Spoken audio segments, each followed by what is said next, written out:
बंदी छोड़ सतगुरु रामपाल जी परमेश्वर जी की जय हो। परमपिता परमात्मा सारी सृष्टि के रचनहार कुल मालिक असंख्य ब्रह्मांडों के स्वामी जगत गुरु तीनों लोकों में प्रवेश करके सबका भरण पोषण करने वाले राजाधिराज आत्माधार नाथों के नाथ देवों के देव महादेव सर्वेश्वर महेश्वर मृत्युंजय अजरो अमर आदि अनादि सनातनी प्रभु जगत पिता जगदीश्वर श्री श्री 1008 की उपाधि के वास्तविक अधिकारी अकाल मूरत सौद स्वरूपी राम वासुदेव सर्वगतम ब्रह्म परम पूज्य प्रथम पूज्य परम संत परम पुरुष परम धनी परम दयालु सत्य कबीर हक्का कबीर अल्लाहु अकबर बाखबर अल्लाह ताला जगत के तारणहार जगत के मुक्तिदाता जगत के जगन्नाथ हारे के सहारे हिंदुओं के राम मुसलमानों के अल्लाह सिखों के वाहिगुरु ईसाइयों के मसीह दया के सागर दयानिधि करुणा के सागर करुणानिधि स्वयंभू परिभू संकट मोचन कष्ट हरण मंगल करण दुख भंजन अविगत कबीर निर्विकार निर्विषम परमात्मा अलय अलेख सतगुरु आदि अनादि सतगुरु असली मर्यादा पुरुषोत्तम असली राम असली कृष्ण असली घनश्याम असली मुरारी राजाओं के राजा महाराजाओं के महाराजा शहंशाहों के शहंशाह सम्राटों के सम्राट भगवानों के भगवान अल्लाहों के अल्लाह प्रभुओं के प्रभु मसीहाओं के मसीह सच्चे वाहिगुरु बाबाओं के बाबा पीरों के पीर सेठों के सेठ जगत सेठ सावड़ सा सेठ सर्वगुण संपन्न अनंत कोटि कलाओं के स्वामी अनंत कोटि ब्रह्मांडों के नायक योगियों में महायोगी ध्यानियों में महाध्यानी सिद्धों में परम सिद्ध ज्ञानियों में तत्वज्ञानी ब्रह्म ज्ञानी महाज्ञानी परम ज्ञानी सर्वश्रेष्ठ ज्ञानी विज्ञानी युवा कबीर समरथ कबीर असमवात अमित ओजा सच्चे रहनुमा करीम अल्लाह सुबहान अल्लाह दुनिया के अंतिम पैगंबर 8 सितंबर 1951 से गांव धनाना जिला सोनीपत हरियाणा भारतवर्ष की पावन भूमि पे प्रकट रियल कल्कि भगवान श्री नारायण साकार हरि श्री बाबा साहेब स्वयंभू संत शिरोमणि सतगुरु रामपाल जी परमेश्वर जी के चरण कमल में साध संगति से जुड़े हुए देश विदेश से हम सभी सत्सेवक भाई बहनों का अनंत कोटि दंडवत प्रणाम। सत्साई भाई और बहनों, दया परमपिता परमेश्वर सारी सृष्टि के सृजनहार सतगुरु रामपाल जी परमेश्वर जी की, जिनके विशेष आशीर्वाद से शुभ आशीर्वाद से आप और हम सभी साध संगति से जुड़ी हुई आत्मा निरंतर गुरुदेव भगवान के तत्व ज्ञान को आधार बनाकर उन्हीं के आशीर्वाद से अपने आत्म कल्याण हेतु भक्ति मार्ग पर आगे बढ़ रहे हैं। भाई और बहनों, इस कलयुग की बिचली पीढ़ी में सतगुरु रामपाल जी भगवान की वीआईपी रजा के बिना साध संगतियाँ नसीब नहीं होती हैं। साध संगतियों के लिए हमें वर्तमान में गुरुदेव का भरपूर आशीर्वाद चाहिए और पिछले जन्म जन्मांतरों के जबरदस्त भक्ति संस्कार चाहिए, पुण्य कर्म चाहिए। तब कहीं जाकर परमेश्वर आत्माओं को साध संगति से जोड़ते हैं, क्योंकि साध संगति ही कलयुग की बिचली पीढ़ी में सतगुरु रामपाल जी परमेश्वर जी के भक्ति मार्ग का ट्रेनिंग सेंटर होता है। साध संगति से जुड़कर ही हम गुरु को भगवान मान सकते हैं। कहने को तो सभी भगत अपने गुरु को भगवान ही कहते हैं, कबीर कबीर कहते हैं, लेकिन जुबान से कहने में और हृदय से मानने में जमीन आसमान का अंतर होता है। तो जिस प्रकार से साध संगति से जुड़कर सत्सेवक भाई बहनों ने आज ज्ञान को आधार बनाकर अपनी अंतरात्मा से अपने हृदय से अपने पूज्य गुरुदेव सतगुरु रामपाल जी परमेश्वर जी को कबीर परमात्मा के रूप में स्वीकार कर लिया है, उस आधार से उस हिसाब से 90% संगत जो सतलोक आश्रमों से जुड़ी हुई है वो अभी तक अपने गुरुदेव को कबीर परमात्मा के रूप में स्वीकार नहीं कर पाई है। और यही कारण है कि वे तमाम आत्माएं जिनमें गुरुदेव का कलयुगी परिवार, उनके बेटा बेटी भाई बंधु रिश्तेदार कोऑर्डिनेटर सभी लोग शामिल हैं, और उन सब के पीछे लगी हुई 90% संगत अभी तक गुरुदेव का आशीर्वाद उनको पूर्णतया प्राप्त नहीं हुआ है, जिस आशीर्वाद से उनका ज्ञान योग खुल सके और उन्हें अपने गुरुदेव भगवान में कबीर भगवान दिखाई दे। और जिस दिन आत्मा को अपने गुरुदेव में परमात्मा दिखाई देने लग जाएगा, उसी दिन से वो आत्मा बाकी अन्य नकली परमात्माओं को अपने दिलो दिमाग से, अपने गले के लॉकेट से, अपने घर के दरबार से और घर की दीवारों से बाहर निकाल देगी। नकली भगवान कौन से हैं?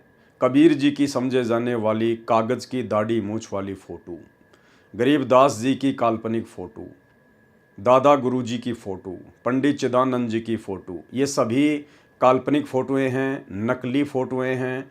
इन फ़ोटोओं का वर्तमान में हमारे आध्यात्मिक जीवन में कोई औचित्य नहीं है।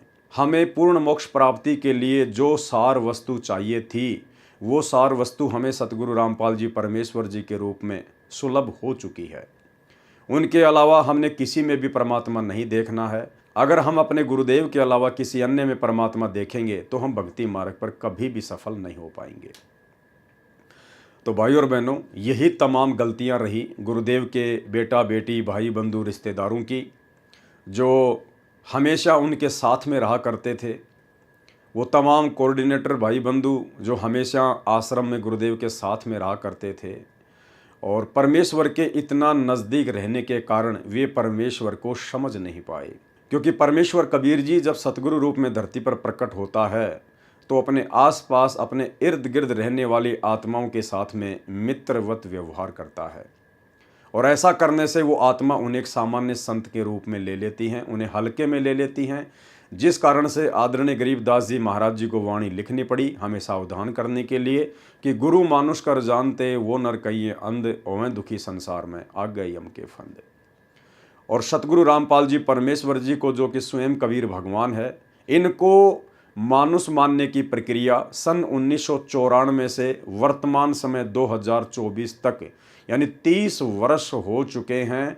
अभी तक उनको मानुष ही माना जा रहा है उनके आसपास रहने वाले भक्तों के द्वारा, आश्रम मैनेजमेंट के द्वारा, गुरुदेव के कलयुगी बेटा बेटी भाई बंधु रिश्तेदारों के द्वारा।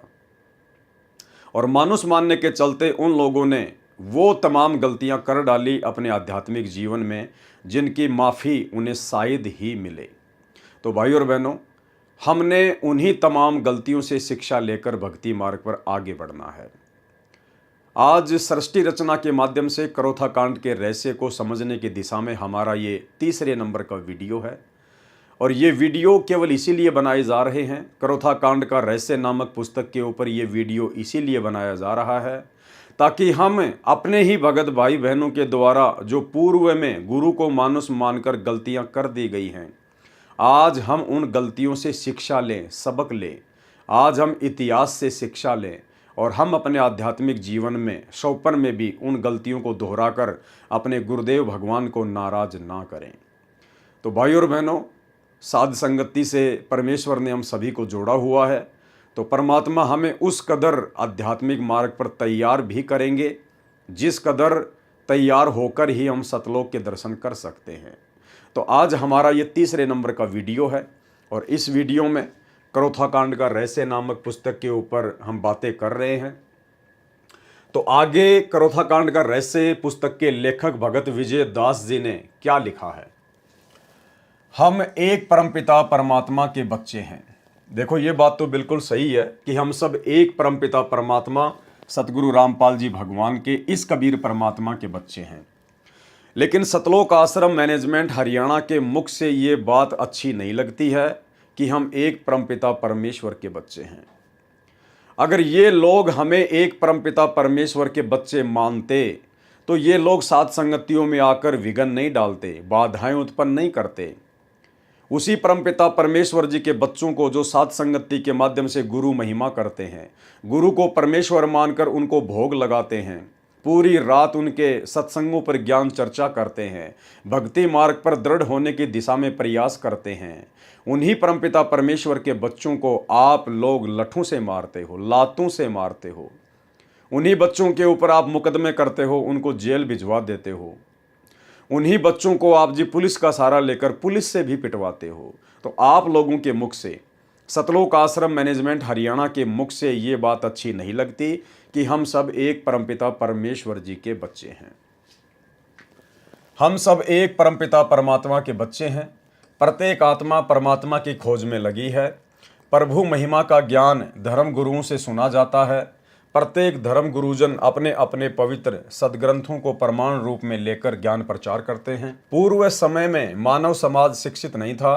केवल कुछ ही व्यक्ति संस्कृत भाषा को जानने वाले थे, जिन्हें पंडित अर्थात विद्वान कहा जाता था। पंडित जन नगर नगर गांव गांव जाकर धर्म का प्रचार करते थे तथा पवित्र वेदों तथा पवित्र पुस्तकों व पवित्र गीता जी को आधार बताकर सत्संग किया करते थे। उन विद्वानों ने जैसा भी सदग्रंथों को समझा उसी आधार से ज्ञान जनता को दिया। जिन सदग्रंथों का प्रमाण लेकर जनता को ज्ञान बांटा गया वे आज भी विद्यमान हैं। उन्हीं सदग्रंथों में लिखा ज्ञान यदि अन्य संत या विद्वान प्रचार करें तो किसी को कोई आपत्ति नहीं होनी चाहिए। लेखक लिख रहा है कि संत रामपाल जी ने भी उन्हीं विद्वानों की पुस्तकों को लेकर जनता को समझाना चाहा कि भाई स्वामी दयानंद सरस्वती जी के विचार शास्त्र सम्मत नहीं है, आध्यात्मिकता के अनुरूप नहीं है। तो संत रामपाल जी का भयंकर रूप से विरोध हुआ, करोथा कांड हुआ। तो लेखक कह रहा है उन्हीं सदग्रंथों में लिखा ज्ञान यदि अन्य संत या विद्वान प्रचार करें तो किसी को कोई आपत्ति नहीं होनी चाहिए। कौन लिख रहा है? भगत विजय दास, करोथा आश्रम मैनेजमेंट का व्यक्ति। भाई आप लोगों के विचारों में और आप लोगों की जो करनी है उसमें रात दिन का अंतर है, रात दिन का अंतर। और यही कारण है आगे चलकर इस पुस्तक का लेखक ये भगत विजय दास पूरी तरह से मेंटल हो गया, पागल हो गया और ये मेंटल हॉस्पिटल से भी भाग गया था। काफ़ी दिनों बाद में ढूंढने पर इसका पता चला। आगे आपको दूसरी पुस्तक भ्रष्ट जज को मार्ग में इसके विषय में बताएंगे। तो इन लोगों के विचारों में और इनकी करनी में रात दिन का अंतर है। यहां तो ये व्यक्ति लिख रहा है कि उन्हीं सदग्रंथों में लिखा ज्ञान यदि अन्य संत या विद्वान प्रचार करें तो किसी को कोई आपत्ति नहीं होनी चाहिए। तो आप लोगों को साध संगतियों से आपत्ति क्यों हुई भाई? हम भी तो सतगुरु रामपाल जी परमेश्वर जी के सत्संगों को आधार बनाकर, उन्हीं के ज्ञान को आधार बनाकर अपने आप को भक्ति मार्ग पर दृढ़ करने के लिए साध संगतियां रखवाते हैं। तो आप लोगों को आपत्ति क्यों हो रही है? आप लोग क्यों जबरदस्ती असुरों की भांति साध संगतियों में आकर विघ्न पैदा करते हो? इसलिए भाई और बहनों, परमात्मा कहते हैं कि करनी तज कथनी कथ है, अज्ञानी दिन रात, कुत्ते जूं भोकत फिरै, सुनी सुनाई बात। हमने शिक्षा लेनी है इस पॉइंट से कि हम सत्सेवक भाई बहनों की इस भक्ति मार्ग में कथनी और करनी एक होनी चाहिए। जैसा व्यवहार हम अपने साथ में चाहते हैं वैसा ही व्यवहार हमने दूसरों के साथ भी करना चाहिए। जबकि ये आदत सतलोक आश्रम मैनेजमेंट हरियाणा में नहीं है, गुरुदेव के बेटा बेटी भाई बंधु रिश्तेदारों में नहीं है। वर्तमान में सब सदग्रंथों का हिंदी अनुवाद उपलब्ध है। यदि शंका हो तो उन सदग्रंथों से तुलना की जा सकती है। पूर्व पंडितों, महर्षियों व संतों द्वारा अपने अनुभव की लिखी पुस्तकों से पता चल जाता है कि उन्होंने सदग्रंथों अनुसार अपना अनुभव लिखा है या नहीं। वर्तमान में कोई संत विद्वान सदग्रंथों को बताकर ज्ञान प्रचार करता है तथा उसका ज्ञान पूर्व वाले महर्षियों व पंडितों तथा संतों के विचारों से भिन्न है तो सत्य या असत्य का निर्णय सदग्रंथ से ही करना चाहिए। भाई यही तो हम कर रहे थे।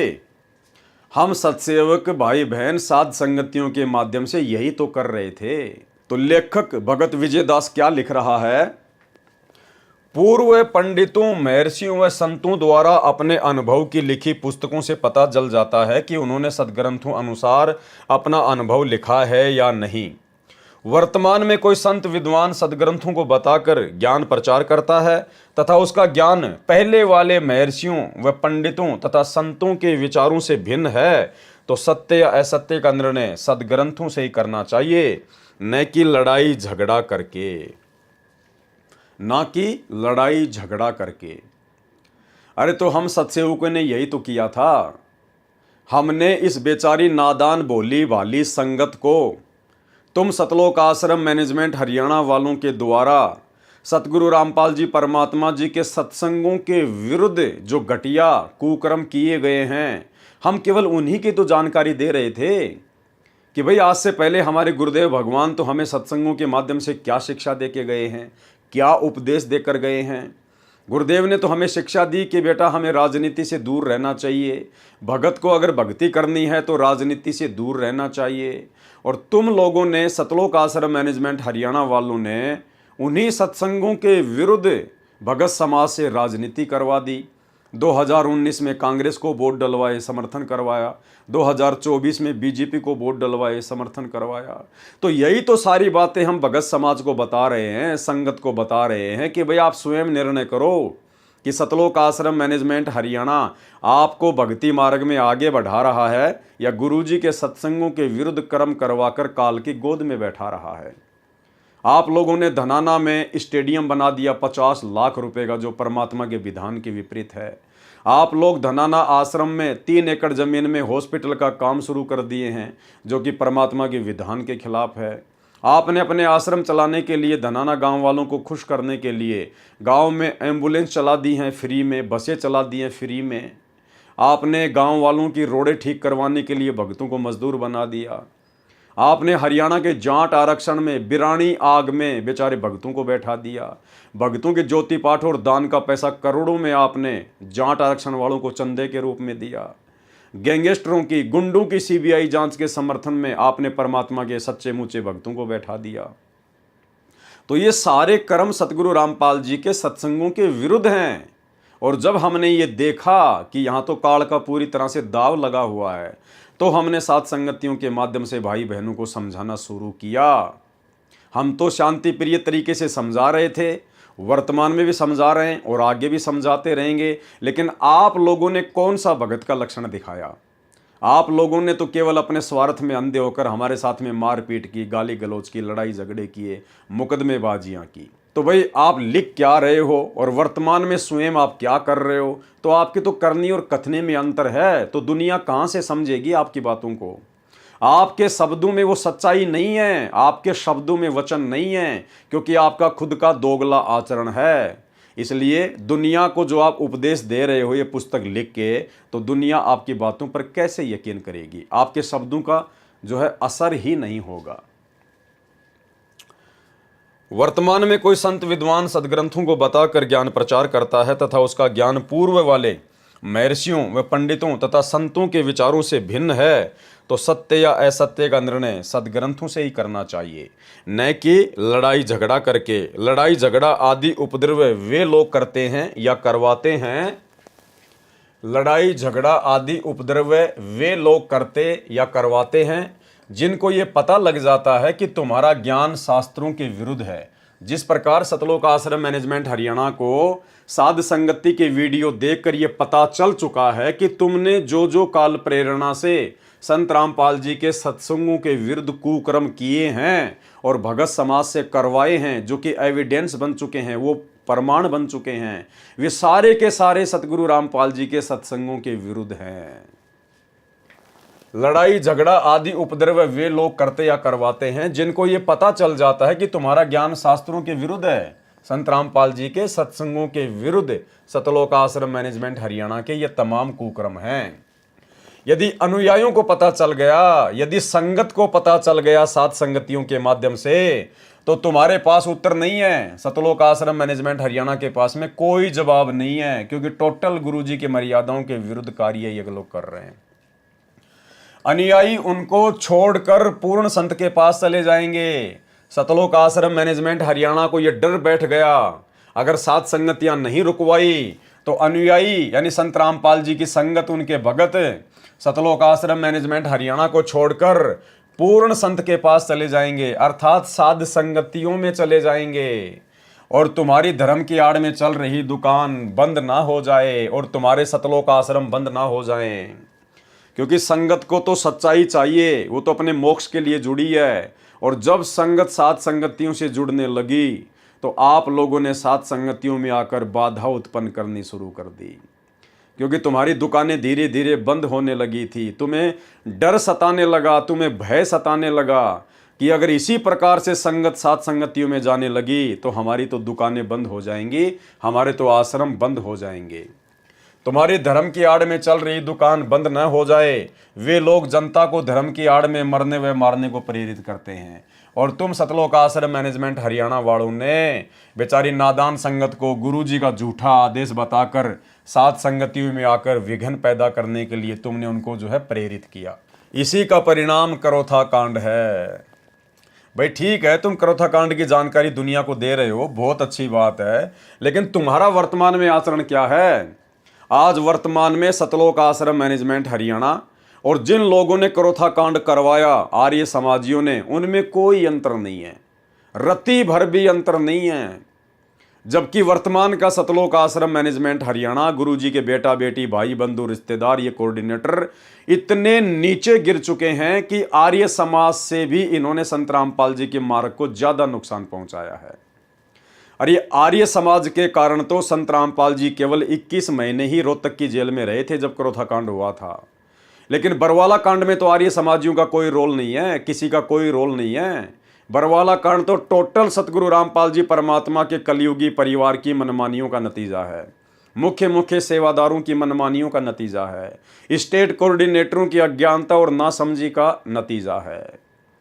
अरे तुम लोगों की महागलतियों के कारण तो संत रामपाल जी 10 साल से जेल में बैठने को मजबूर हैं। आर्य समाजियों के कारण तो केवल 21 महीने जेल में रहे थे और तुम लोगों की मनमानियों के कारण आज 10 साल से जेल में बैठे हुए हैं। तो तुम लोग तो आर्य समाजियों से भी कहीं ज्यादा दोषी हो संत रामपाल जी की नजरों में। इसी का परिणाम करोथा कांड है। भाइयों और बहनों, करोथा कांड हो चुका है, उसका फैसला भी आ चुका है, सब कुछ हो चुका है। हमने इन चीज़ों से कोई लेना देना नहीं है। जो मोटी मोटी चीज़ें थी परमात्मा ने हमें सत्संगों में बता दी। हमारा मकसद ये वीडियो बनाने का कोई करोथा कांड की राम कहानी को पढ़ने का नहीं है। हमारा मकसद है करोथा कांड के माध्यम से शिक्षा लेने का कि किस प्रकार से सतगुरु के पास में रहने वाले भक्तों ने करोथा कांड करवाने के लिए उन विशेष परिस्थितियों को जन्म दिया, किस प्रकार से गुरुदेव के साथ में रहने वाले विशेष भक्तों ने, उनके परिवार के लोगों ने सतगुरु को मानुष मानकर काल प्रेरणा से गलतियां की। हमने वो गलतियां दोहराने से बचना है। हम इसलिए वीडियो बना रहे हैं। बाकी हमें करोथा कांड की राम कहानी से कोई मतलब नहीं है। जितना मतलब था उतना पूज्य गुरुदेव ने हमें सत्संगों में बता दिया, जिसको हम समझ चुके हैं। इतना रक्तपात तो शायद विश्व युद्ध में नहीं हुआ होगा जितना स्वार्थी संतों, ऋषियों, गुरुओं, आचार्यों, काजी व मुल्लाओं ने धर्म की आड़ में करा दिया। संत रामपाल जी महाराज जी ने उन्हीं पवित्र सदग्रंथों को आधार मानकर अन्य संतों, पंथों व समाजों व महर्षियों के ज्ञान की तुलना की। संत रामपाल जी महाराज जी ने सर्वप्रथम कबीर परमेश्वर काशी में जुलाई की भूमिका करने आए थे, उनके ज्ञान की पवित्र सदग्रंथों की तुलना की। सर्व सदग्रंथों के अनुसार सत्य पाया। अन्य पंथों व आर्य समाज प्रवर्तक महर्षि दयानंद सरस्वती जी के ज्ञान की तुलना भी सदग्रंथों से व संत कबीर जी की वाणी से तुलना की तो महर्षि दयानंद जी का ज्ञान पूर्ण रूप से सदग्रंथों, वेदों व गीता आदि व संत कबीर जी की वाणी के विरुद्ध पाया। आर्य समाज प्रवर्तक श्री दयानंद सरस्वती जी ने अपने अनुभव से एक पुस्तक की रचना की जिसका नाम है सत्यार्थ प्रकाश। संत रामपाल जी महाराज ने सत्यार्थ प्रकाश को पढ़ा जिसमें कोरा अज्ञान भरा है। ठीक इसी प्रकार हम सत्सेवक भाई बहनों ने बरवाला कांड के बाद में एक पुस्तक लिखी थी, बरवाला कांड की सच्चाई, कलयुगी भाई की साजिश बरवाला कांड। हमने सतलोक आश्रम मैनेजमेंट हरियाणा के कुकर्मों को देखा, उनके द्वारा जो घटिया कर्म गुरुजी के ज्ञान के विरुद्ध किया जा रहा था। जब हमने वो देखा तो हमने वो पुस्तक लिखी थी, कलयुगी भाई की साजिश बरवाला कांड, जिसमें सतलोक आश्रम मैनेजमेंट हरियाणा का कोरा अज्ञान भरा था। सत्यार्थ प्रकाश को पढ़ा जिसमें कोरा अज्ञान भरा, जिसकी जानकारी समाचार पत्रों में, विज्ञापनों द्वारा तथा वीडियो सीडीज व ऑडियो सीडीज व कैसेट द्वारा जनता तक पहुंचाया। हमने वो कलयुगी भाई की साजिश बरवाला कांड नामक पुस्तक छपवाई और साध संगतियों के माध्यम से हमने संगत तक उस पुस्तक को पहुंचाने का कार्य शुरू किया, जिसके चलते पूरा का पूरा सतलोक आश्रम मैनेजमेंट हरियाणा बौखला गया। और इन लोगों ने सन 2016 में जयपुर में आकर मुझ पवन दास को घर में घुसकर और 8-10 गुंडों ने डंडों से, बेसबॉल से, हॉकी से जानवर की तरह मारा। वास्तविकता से परिचित होकर शिक्षित व्यक्तियों ने आर्य समाज के वर्तमान प्रधान व अन्य पदाधिकारियों से प्रश्न किए। ठीक इसी प्रकार कलयुगी भाई की साजिश बरवाला कांड नामक पुस्तक को पढ़कर संगत में जो परमात्मा प्रेमी आत्मा थी, जिनको भगवान चाहिए था, मोक्ष चाहिए था, उन आत्माओं ने उस पुस्तक को पढ़ा और साथ में जो प्रमाण दिए गए थे उनको देखा तो उन्होंने अपने अपने कोऑर्डिनेटरों से, नामदान संचालकों से और सतलोक आश्रम मैनेजमेंट हरियाणा वालों से, गुरुजी के बेटा बेटियों से सवाल जवाब करने शुरू कर दिए। वास्तविकता से परिचित होकर शिक्षित व्यक्तियों ने आर्य समाज के वर्तमान प्रधान व अन्य पदाधिकारियों से प्रश्न किए कि आप किस निंद्रा में सो रहे हो। यह सत्यार्थ प्रकाश क्या आपने कभी नहीं पढ़ा जिसमें कोरी बकवाद भरी है। सार्वदेशिक आर्य प्रतिनिधि सभा हरियाणा के प्रधान व महामंत्री व अन्य आचार्यों को वह तथ्य दिखाए जो संत रामपाल जी महाराज संचालक सतलोक आश्रम करोथा ने समाचार पत्रों में विज्ञापनों में समूलास व पृष्ठ संख्या अंकित की थी। इस सत्यार्थ प्रकाश के आधार से तो सभ्य समाज में आग लग जाएगी। जो कुक्रम सतगुरु के जेल जाने के बाद में उनके परिवार ने किए हैं, सतलोक आश्रम वालों ने किए हैं, अगर ये कुक्रम भक्ति मार्ग में जायज हैं तो भाई धरती पे फिर भक्ति का नामो निशान मिट जाएगा। कोई भी सतगुरु रामपाल जी परमात्मा की भक्ति पे यकीन नहीं करेगा, क्योंकि जो कुक्रम संगत से करवाए गए हैं उनके नाम की आड़ में, अरे उन्हीं कुक्रमों को छोड़कर तो हम लोग भक्ति मार्ग में आए हैं। और भक्ति मार्ग में भी यदि हमारे से गुरु जी का नाम लेकर वही कुक्रम करवाए जाएंगे, गंदी राजनीतियाँ, दुनिया वालों के साथ में यारी दोस्ती करना सिखाना, गुंडों की सीबीआई जांच करवाना, आरक्षण के लिए धरनों पर बैठाना, बड़े बड़े स्टेडियम बना देना, हॉस्पिटल का काम शुरू कर देना, अरे यही सारे कुकर्म तो हम सब छोड़ के आए थे। और यही सारे घटिया कर्म हमसे यदि नाम लेने के बाद में करवाए जा रहे हैं हमारे गुरुदेव भगवान के नाम की आड़ में, उन्हीं के परिवार के द्वारा, तो भक्ति कौन करेगा, कौन जुड़ेगा उनके मार्ग से? केवल वही जुड़ेगा जो अंधा होगा, जिसको कुछ पता नहीं होगा। दुनिया आपस में लड़ मरेगी, महाभारत के युद्ध से भी अधिक जनहानि हो जाएगी। क्या उपरोक्त विवाह व नियोग के नियमों का पालन आर्य समाज के व्यक्ति कर सकते हैं? यानी सत्यार्थ प्रकाश में कुछ बहुत सारी बेहुदा बातें लिखी हुई थी, उनके ऊपर दास पहले वीडियो बना चुका है, जिसमें नियोग के विषय में, यानी आर्य समाज से जुड़ी हुई एक औरत 11 गैर पुरुषों के साथ में शारीरिक संबंध बनाकर बच्चे पैदा कर सकती है विधवा होने के बाद, या उसका पति यदि विदेश चला जाए और 3 साल तक नहीं आता है तो वो समाज के गैर पुरुषों के साथ में नियोग करके अवैध शारीरिक संबंध बना के 11 पुरुषों तक वो बच्चे पैदा कर सकती है। ऐसी ऐसी घटिया बातें सत्यार्थ प्रकाश में लिखी हुई थी, जिनका खंडन सतगुरु रामपाल जी परमेश्वर जी ने समाचार पत्रों में लेख छपवा कर किया, जिस कारण उनका विरोध हुआ। नहीं तो किस लिए बेहुदे ज्ञान युक्त पुस्तकों को बेचकर भोली जनता को ठगा जा रहा है? कहते हैं कि सत्यार्थ प्रकाश वेद ज्ञान आधार से रचा है।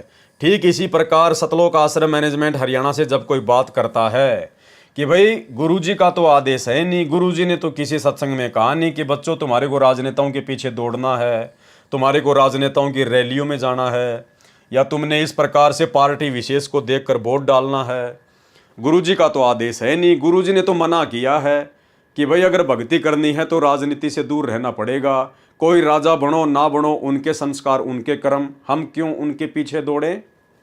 और गुरुदेव ने कहा कि कोई पार्टी विशेष देखकर आपने वोट नहीं डालना है, और किसी के कहने से भावुकता में भावुक होकर वोट नहीं डालना है। वोट देना है तो योग्य कैंडिडेट देखकर वोट दीजिए। अब योग्य उम्मीदवार तो वर्तमान में है ही नहीं भाई, कोई किसी को कह ही नहीं सकते हम। योग्य उम्मीदवार वर्तमान में राजनीति में कोई है नहीं जिसके ऊपर हम विश्वास कर सकें। तो गुरुदेव ने कहा कि अगर वोट देना है तो योग्य उम्मीदवार को देखकर दीजिए, अन्यथा उसके द्वारा किए गए कुकर्मों का उसी रेशियो में आपको भी पाप लगेगा। तो हम क्यों ऐसी आफत मोल लें? जब वर्तमान में राजनीति में कोई योग्य उम्मीदवार है नहीं तो उनको वोट डालकर फिर जीतने के बाद वो जितने भी दारू के ठेके खुलवाएगा, नशे की दुकानें खुलवाएगा, उल्टे कुकर्म करेगा, लोग मरवाएगा, तो हम क्यों पाप के भागी बने उसको जिताकर? तो सतगुरु रामपाल जी परमात्मा ने तो अपने सत्संग में बिल्कुल मना कर रखा स्पष्ट तौर पर।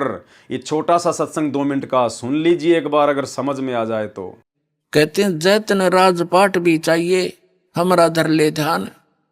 वैसे तो हमने राजपाट की आवश्यकता नहीं, सबसे बड़ा हानि का सौदा है जो राजनीति में जाते हैं वो अपना जीवन नाश करते हैं। भक्त को राजनीति के आसपास भी नहीं जाना चाहिए। वोट देना हो नेक आदमी देखकर वोट देना, किसी ऐसे भाव में भावुक होकर किसी के कहने से और या कोई पार्टी विशेष देखकर आप अपना वोट देकर पाप के भागी मत बनना, क्योंकि आपके द्वारा दिया गया वोट से जो चुना हुआ व्यक्ति है, यदि वो गलतियां करता है तो उसका रेसो में पाप आपको भी लगेगा।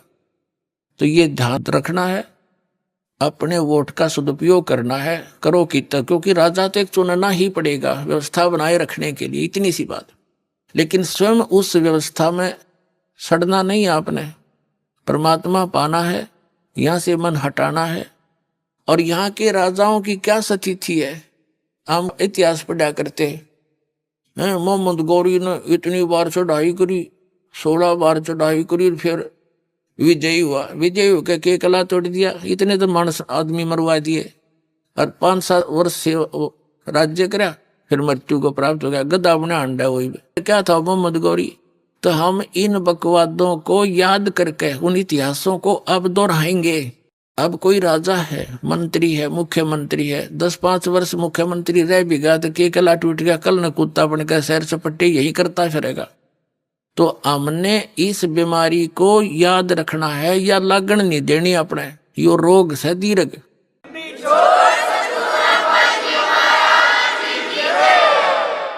अब जैसे क्या याद दिलाते परमात्मा, सर्व सोने की लंका थी वो रावण से रणधीरम, एक पलक में राज विराजी जम के पड़े जंजीरम, मन तू सुख के सागर बसरे भाई और न ऐसा यसरे। जैसे कोई अच्छा राजनेता हुआ है और उसकी मृत्यु के उपरांत उसकी यादगार में उसका स्टेच्यू बना दिया, मूर्ति कोई पत्थर पीतल की, 1 वर्ष में उसका सत्कार करने जाते हैं, राजनेता माला डाल देते हैं, दीप जला देते हैं, उसकी आरती उतार देते हैं, और शेष समय में मनमाना वही राजनेता और कौवा बड़का अपने स्टेच्यू पे ऊपर बैठ कर बीट करता हो सिर पे। बता के जस हुआ, क्या यश हुई है? इस झूठे लोक में यदि आपने सफलता पानी है, यहाँ की मर्यादाओं की तरफ झांकना नहीं है, वही हमें हानि करती है। हम यहाँ के ठाठ बाट देखकर हम भी बह जाते हैं। तो परमात्मा कहते, झूठे सुख को सुख कहे ये मान रहा मनमोद, ये सकल चबीना काल का, कुछ मुख में कुछ गोद। ये सब काल का आहार है, काल व्यवस्था है। काल व्यवस्था से ऊपर उठेंगे तभी हम परमात्मा पाएंगे।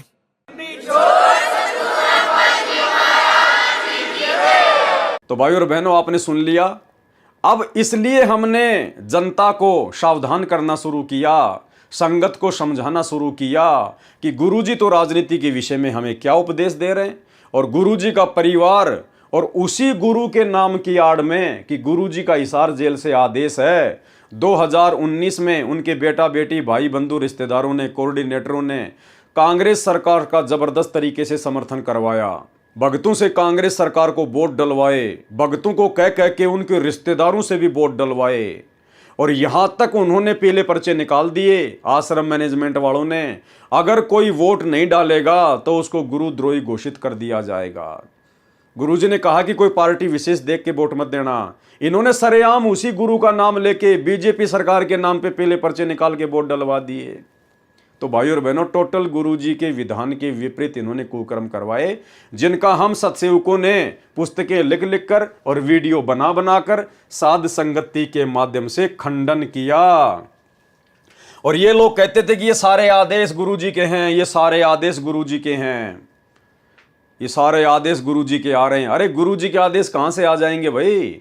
गुरुदेव ने हमें जो आदेश देना था हमें अपने सत्संगों में दे दिए। जब तक गुरुजी हमारे सामने प्रत्यक्ष प्रकट नहीं होंगे तब तक हम उनके सत्संग रूपी आदेश ही फॉलो करेंगे। यही परीक्षा है और यही एक नेक भगत के लक्षण हैं। वो किसी अन्य की बात पे विश्वास नहीं करेगा। जब उसके गुरु ने उसको फाइनल भक्ति का विधान दे दिया, सत्संग दे दिए, क्योंकि गुरुदेव के सत्संग भक्ति का फाइनल विधान है, संविधान है। जब कल को गुरुदेव भगवान भी पृथ्वी पर नहीं रहेंगे तो भी उनके सत्संग रहेंगे। तो सत्संगों में जो गुरुदेव ने कह दिया वो अटल है, वो फाइनल है। जिस कारण से हमने इन लोगों की मनमानियों को संगत के सामने उजागर करना शुरू किया, तो सतलोक आश्रम मैनेजमेंट हरियाणा को लगा कि हमारा धार्मिक धंधा बंद हो जाएगा, संगत आश्रमों में आना छोड़कर साथ संगतियों से जुड़ जाएगी। तो इन लोगों ने फिर काल प्रेरणा से असुर स्वभाव धारण कर लिया, राक्षस स्वभाव धारण कर लिया और हमारे धार्मिक अनुष्ठानों में, साथ संगतियों में विघ्न डालना शुरू कर दिया। कहते हैं कि सत्यार्थ प्रकाश का ज्ञान वेद आधार से रचा है, परंतु पूरा विवरण वेद ज्ञान विरुद्ध है। इसी प्रकार सतलोक आश्रम मैनेजमेंट हरियाणा के सारे कर्म सतगुरु रामपाल जी के विधान के विपरीत हैं, सत्संगों के विपरीत है। प्रिय पाठकगण, आगे पढ़े इसी पुस्तक में आश्चर्यजनक त्रुटियां जो सत्यार्थ प्रकाश में विद्यमान है। ऐसी सच्चाई का आर्य समाज के मुखियाओं के पास उत्तर नहीं था। आज जब हम आश्रम वालों से सवाल जवाब करते हैं तो इनके पास में कोई जवाब नहीं होता, सिवाय इस बात के, कोई भी व्यक्ति अगर इनसे सवाल करता है ज्ञान आधार से तो ये लोग झट से एक ही जवाब देते हैं कि लगता है तुम पवन दास के संपर्क में आ गए, लगता है तू गुरुद्रोहियों के संपर्क में है, क्योंकि जवाब इनके पास में नहीं है, आश्रम वालों के पास में जवाब नहीं है। इसलिए सीधा ये कह देते हैं कि लगता है तुम गुरुद्रोहियों के संपर्क में आ गए। नाच न जाने आंगन टेढ़ा, जिसको नाचना नहीं आता वो फिर यही बहाना बनाता है कि भई आंगन टेढ़ा मेढ़ा है, कहीं मेरे पैर में चोट ना लग जाए। ऐसी सच्चाई का आर्य समाज के मुखियाओं के पास उत्तर नहीं था। उन्होंने अपने अनुयायियों को संत रामपाल जी के विरुद्ध अन्य आरोप लगाकर भड़काया। ठीक इसी प्रकार सतलोक आश्रम मैनेजमेंट हरियाणा ने जब उनके पास में कोई जवाब नहीं था तो उन्होंने मुझ पवन दास के खिलाफ संगत को भड़काना शुरू कर दिया कि वो गुरुजी की जमानत के नाम पर, आश्रम खोलने के नाम पर भक्तों से पैसे हड़प रहा है। गुरुजी का आदेश है, अगर किसी ने उसका वीडियो देख लिया तो उसका नाम खंड हो जाएगा। पता नहीं तरह तरह के लांछन मुझ पवन दास के ऊपर लगाए गए, जिस प्रकार आर्य समाजियों के द्वारा पूज्य गुरुदेव जी के ऊपर लगाए गए। उन्होंने अपने अनुयायियों को संत रामपाल जी के विरुद्ध अन्य आरोप लगाकर भड़काया तथा संत रामपाल को जान से मारने के अतिरिक्त कोई विकल्प नहीं सूझा, जिस कारण से करोथा कांड किया और करवाया। और ठीक इसी प्रकार अंत में सतलोक आश्रम मैनेजमेंट हरियाणा ने भी जब कोई चारा इनके पास में नहीं बचा कि तुम्हारे अज्ञान और पाखंड की पोल खुलती जा रही है, तो अंत में इन्होंने मेरे ऊपर 420 का झूठा मुकदमा बनवाकर हिसार की जेल में डलवा दिया। करोथा कांड का कारण, भाई और बहनों, ये वही 9 नंबर का पेज है जो मैंने आपको 2 नंबर के पार्ट में शुरू में दिखाया था कि करोथा कांड का मुख्य कारण क्या था।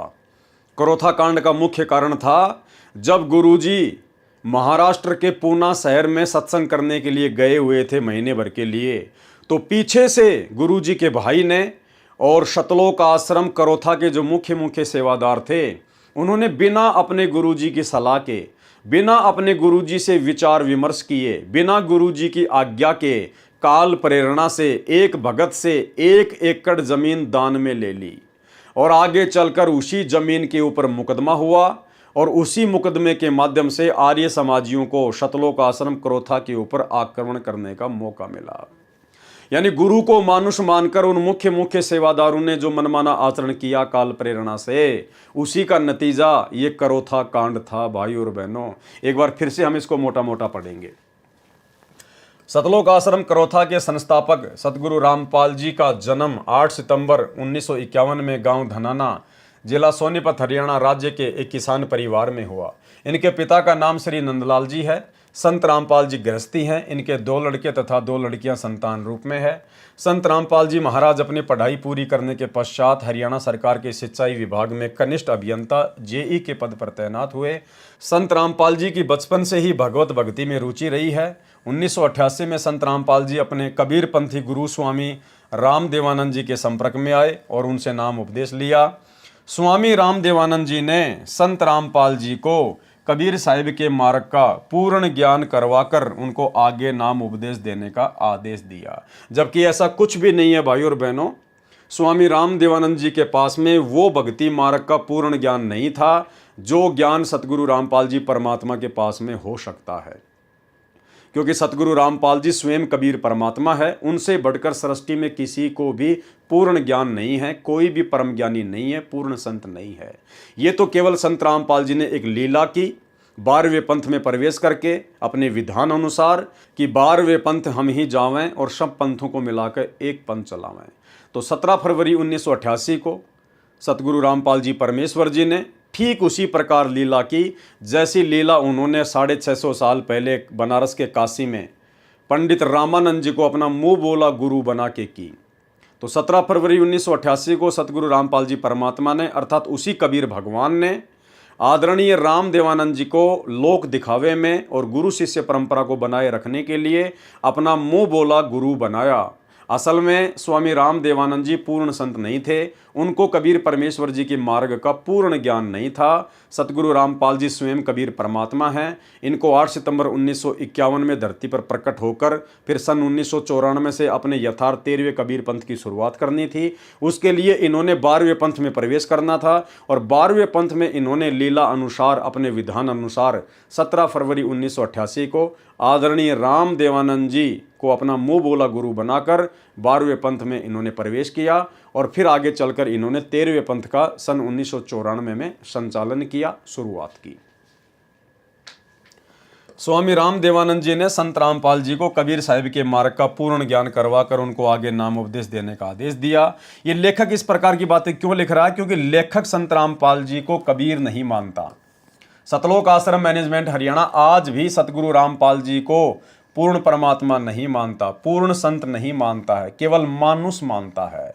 और गुरु को मानुष मानने वाला व्यक्ति गलती करता ही करता है। इसीलिए गरीबदास जी ने कहा है कि गुरु मानुष कर जानते वो नर कहिए अंध, ओवें दुखी संसार में आगे यम के फंद। तो आज हमें ये सारी बातें ठीक ठीक समझ में आएंगी। उन भाई बहनों को जो साध संगतियों से जुड़ चुके हैं, जिनको अपने गुरुजी में परमात्मा नजर आता है, उन्हीं को ये बातें समझ में आएंगी कि असल में लीला क्या है। अपने आप को यानी संत रामपाल जी ने अपने आप को भक्ति में पूरी तरह लिप्त करने के लिए संत रामपाल जी ने सरकारी नौकरी से त्यागपत्र दे दिया। ऐसा नहीं है भाई और बहनों, दास ने आपको पहले भी बताया था। संत रामपाल जी ने जेई की नौकरी से त्यागपत्र स्वयं को भक्ति पर लिप्त करने के लिए नहीं दिया। अरे वे तो स्वयं परमात्मा हैं, पूर्ण संत हैं, परम ज्ञानी हैं, जगत गुरु हैं, तत्वदर्शी संत हैं। वो तो केवल भक्ति करने की एक्टिंग कर रहे हैं, लीला कर रहे हैं। असल में उन्होंने जेई की नौकरी से त्यागपत्र हम दो कोटि के जीवों को, हम आत्माओं को अपना ज्ञान देकर भक्ति में लिप्त करने के लिए त्यागपत्र दिया था, ना कि स्वयं भक्ति करने के लिए उन्होंने कोई त्यागपत्र दिया था। अपने आप को भक्ति में पूरी तरह लिप्त करने के लिए संत रामपाल जी ने सरकारी नौकरी से त्यागपत्र दे दिया। यदि संत रामपाल जी ने केवल भक्ति ही करनी थी, अपने आप को भक्ति में लिप्त करना था, तो फिर उनको गुरु नहीं बनना चाहिए था लेखक के अनुसार। क्योंकि उन्होंने तो नौकरी से त्यागपत्र इसलिए दिया था कि मैं भक्ति ज़्यादा से ज़्यादा कर सकूं, अपने आप को भक्ति में लिप्त कर सकूं। तो भाई जिस आदमी की ये सोच है कि मैं अपने आप को भक्ति में लिप्त कर सकूं, तो फिर गुरु बनकर वो अपना समय क्यों बर्बाद करेगा? वो दुनिया को उपदेश देकर अपना समय क्यों बर्बाद करेगा? वो तो स्वयं भक्ति करेगा ज़्यादा से ज़्यादा। तो यहाँ पर लेखक की सोच गुरु को मानुष मानने के कारण वैसी ही है। अपने आप को भक्ति में पूरी तरह लिप्त करने के लिए संत रामपाल जी ने सरकारी नौकरी से त्यागपत्र दे दिया, जो हरियाणा सरकार द्वारा स्वीकृत है, और घर को भी पूर्ण परमात्मा के प्रचार प्रसार के लिए छोड़ दिया। संत रामपाल जी ने अपने परिवार को सन 1995 में ही छोड़ दिया था, जिस परिवार के पीछे आज वर्तमान में लाखों की संगत अंधी होकर चल रही है और अपनी मर्यादा तोड़ रही है। स्वामी राम देवानंद जी महाराज गांव छुडानी में स्थित गरीबदास महाराज के आश्रम में आया करते थे, इसलिए संत रामपाल जी ने भी अपने गुरु के दर्शन करने जाने होते थे तथा वहां पर सत्संग करना प्रारंभ कर दिया। छुडानी में संत रामपाल जी के सत्संग के दौरान सत्संग सुनने के लिए काफ़ी संख्या में शिष्यों की भीड़ इकट्ठी होने लगी, जिससे छुडानी आश्रम के महंतों व संतों को ईर्ष्या होने लगी। क्रोथा कांड की जड़ क्या है भाई और बहनों, आपको मैंने कल के वीडियो में भी बताई थी, आपको फिर से बताना थोड़ा ज़रूरी है ताकि जो नए भगत भाई बहन जुड़ते हैं उनको भी जानकारी हो। तो संत रामपाल जी अपने गुरुजी के दर्शनों के लिए अपने मुंह बोले गुरुदेव आदरणीय राम देवानंद जी के दर्शनों के लिए छुडानी आश्रम में जाया करते थे, और वहीं पर संत रामपाल जी अन्य लोगों को भी समझाया करते थे, ज्ञान उनको बताया करते थे। धीरे धीरे भीड़ ज़्यादा इकट्ठे होने लगी, क्योंकि संत रामपाल जी का ज्ञान वास्तविक ज्ञान था और संत रामपाल जी पूर्ण संत हैं, पूर्ण परमात्मा हैं। इसलिए उनके द्वारा जब ज्ञान सुनाया जाता था तो उनके वचन में शक्ति है, जिससे आत्माएं प्रभावित होती हैं, आकर्षित होती हैं। तो श्रद्धालुओं की भीड़ बढ़ने लगी। जिसके चलते छुडानी आश्रम के महंतों को चिंता होने लगी और वे संत रामपाल जी से राग द्वेष ईर्ष्या करने लगे। संत रामपाल जी की लोकप्रियता से नाराज होकर छुडानी आश्रम के महंतों व संतों के आदेश से उनके लोगों ने संत रामपाल जी महाराज के सत्संगों में विघ्न डालना प्रारंभ कर दिया और कई बार तो सत्संग के दौरान पत्थर भी फेंके गए। संत रामपाल जी ने यह सोचकर कि कोई तनावपूर्ण स्थिति पैदा ना हो जाए, छुडानी में सत्संग करना बंद कर दिया और गांव-गांव और घर घर जाकर गरीबदास जी महाराज तथा परमेश्वर कबीर जी की अमृतवाणी का पाठ व सत्संग करना प्रारंभ कर दिया। नाम उपदेश, पाठ और सत्संग से लोगों को विभिन्न प्रकार के लाभ हुए। इस कारण हजारों की संख्या में लोग संत रामपाल जी के शिष्य बनने लगे। यानी छुडानी छोड़ने के बाद भी संत रामपाल जी ने अलग से कोई आश्रम खोलने की नहीं सोची। संत रामपाल जी ने अलग से आश्रम खोलकर सत्संग करने की कोई बात अपनी संगत में नहीं की, लेकिन मनमुखी भक्तों ने काल प्रेरणा से संत रामपाल जी को सलाह देना शुरू कर दिया कि गुरुजी एक आश्रम खोल लीजिए, गुरुजी आश्रम खोल लीजिए, गुरुजी आश्रम खोल लीजिए। अगर आश्रम खोलने की आवश्यकता होती तो क्या संत रामपाल जी कोई बालक हैं क्या? कोई सामान्य साधु संत महात्मा है क्या? क्या वे स्वयं नहीं खोल सकते थे? लेकिन परमात्मा अपना सिस्टम अपने हिसाब से चलाता है। परमात्मा अंतर्यामी है, उनको पता था कि यदि इस समय आश्रम खोल लिया गया तो क्या होगा क्या नहीं होगा, उनको सब कुछ दिखाई दे रहा था। लेकिन काल प्रेरित उनके भक्तों के द्वारा, मुख्य मुख्य सेवादारों के द्वारा बार बार संत रामपाल जी से प्रार्थना करना उनके ज्ञान के विरुद्ध होकर, ज्ञान के विरुद्ध इसलिए क्योंकि परमात्मा का विधान कहता है कि गुरु के सन्मुख वचन न कहिए, सो शिष्य रहनी गहनी सुख लइए। अर्थात भक्ति मार्ग में अपने गुरुदेव भगवान को सलाह नहीं देनी चाहिए। गुरुदेव अंतर्यामी होते हैं, सर्वशक्तिमान होते हैं, उन्हें सब पता होता है कि मुझे कब क्या करना है और कब क्या नहीं करना है। लेकिन गुरुदेव के साथ में रहने वाले उन मुख्य मुख्य सेवादारों ने गुरुदेव को पूर्ण संत नहीं माना, गुरुदेव को पूर्ण परमात्मा कबीर साहिब नहीं माना और गुरुदेव को शिक्षा देने लग गए अर्जुन सर्जुन की तरह। गुरुदेव को सलाह देने लग गए प्रार्थना स्वरूप कि गुरुजी आश्रम खोलना चाहिए, आश्रम खोलना चाहिए। अरे अगर आश्रम की जरूरत होती तो क्या संत रामपाल जी आप लोगों को आदेश नहीं दे देते? क्या संत रामपाल जी आप लोगों को नहीं बताते अगर आश्रम की आवश्यकता होती तो? लेकिन संत रामपाल जी अपने हिसाब से अपना कार्य करना चाहते थे, लेकिन बीच में काल प्रेरित जीवों ने टांग अड़ाना शुरू कर दिया और भाई और बहनों उसी का नतीजा आगे चलकर ये करोथा कांड हुआ। देखिए सन 1999 में शिष्यों ने यानी भक्तों ने सतगुरु संत रामपाल जी से प्रार्थना की कि वह एक अपना अलग से आश्रम बनाए। जो मुख्य मुख्य सेवादार थे गुरुदेव के साथ में, उनका भाई ये बसंत सैनी जैसे, ये पुरुषोत्तम सैनी जैसे, इन लोगों ने गुरुदेव को सलाह देनी शुरू कर दी कि गुरुजी एक अलग से आश्रम बनाया जाए, एक अलग से आश्रम खोला जाए। सन 1999 में शिष्यों ने सतगुरु संत रामपाल जी से प्रार्थना की कि वह एक अपना अलग से आश्रम बनाए ताकि भक्तों को दर्शन और भक्ति के लिए एक सार्वजनिक स्थल उपलब्ध हो सके। भाई भक्तों को दर्शन क्या पहले नहीं मिल रहा था? अरे भैया, परमात्मा ने छुडानी में आश्रम करना बंद कर दिया और उसके बाद परमात्मा गांव-गांव जाकर, नगर-नगर जाकर अपना सत्संग कर रहे थे। तुम लोग खुद ही तो लिख रहे हो। और गांव-गांव और घर-घर जाकर गरीबदास जी महाराज तथा परमेश्वर कबीर जी की अमृतवाणी का पाठ व सत्संग करना प्रारंभ कर दिया। तो क्या भक्तों को आशीर्वाद नहीं मिल रहा था? क्या भक्तों को गुरु जी के दर्शन नहीं हो रहे थे? लेकिन काल प्रेरणा से इन्होंने गुरुदेव को सलाह देना शुरू कर दिया आश्रम खोलने के लिए। और फिर क्या किया उन लोगों ने? शिष्यों ने गांव करोथा जिला रोहतक में एक जमीन के टुकड़े का प्रबंध किया और महाराज जी से अनुरोध किया कि आप वहां पर एक आश्रम बनाइए। खुद ही मनमुखी रूप से, खुद ही विचार विमर्श करके, सलाह करके, मनमुखी होकर उन मुख्य मुख्य सेवादारों ने, सतलोक आश्रम के मैनेजमेंट ने गांव करोथा में, जहां पर करोथा आश्रम बना हुआ है, उस जमीन का प्रबंध किया और फिर गुरुदेव से कहा कि अब आप वहां पर आश्रम खोलिए। शिष्यों ने गांव करोथा जिला रोहतक में एक जमीन के टुकड़े का प्रबंध किया और महाराज जी से अनुरोध किया कि आप वहां पर एक आश्रम बनाइए।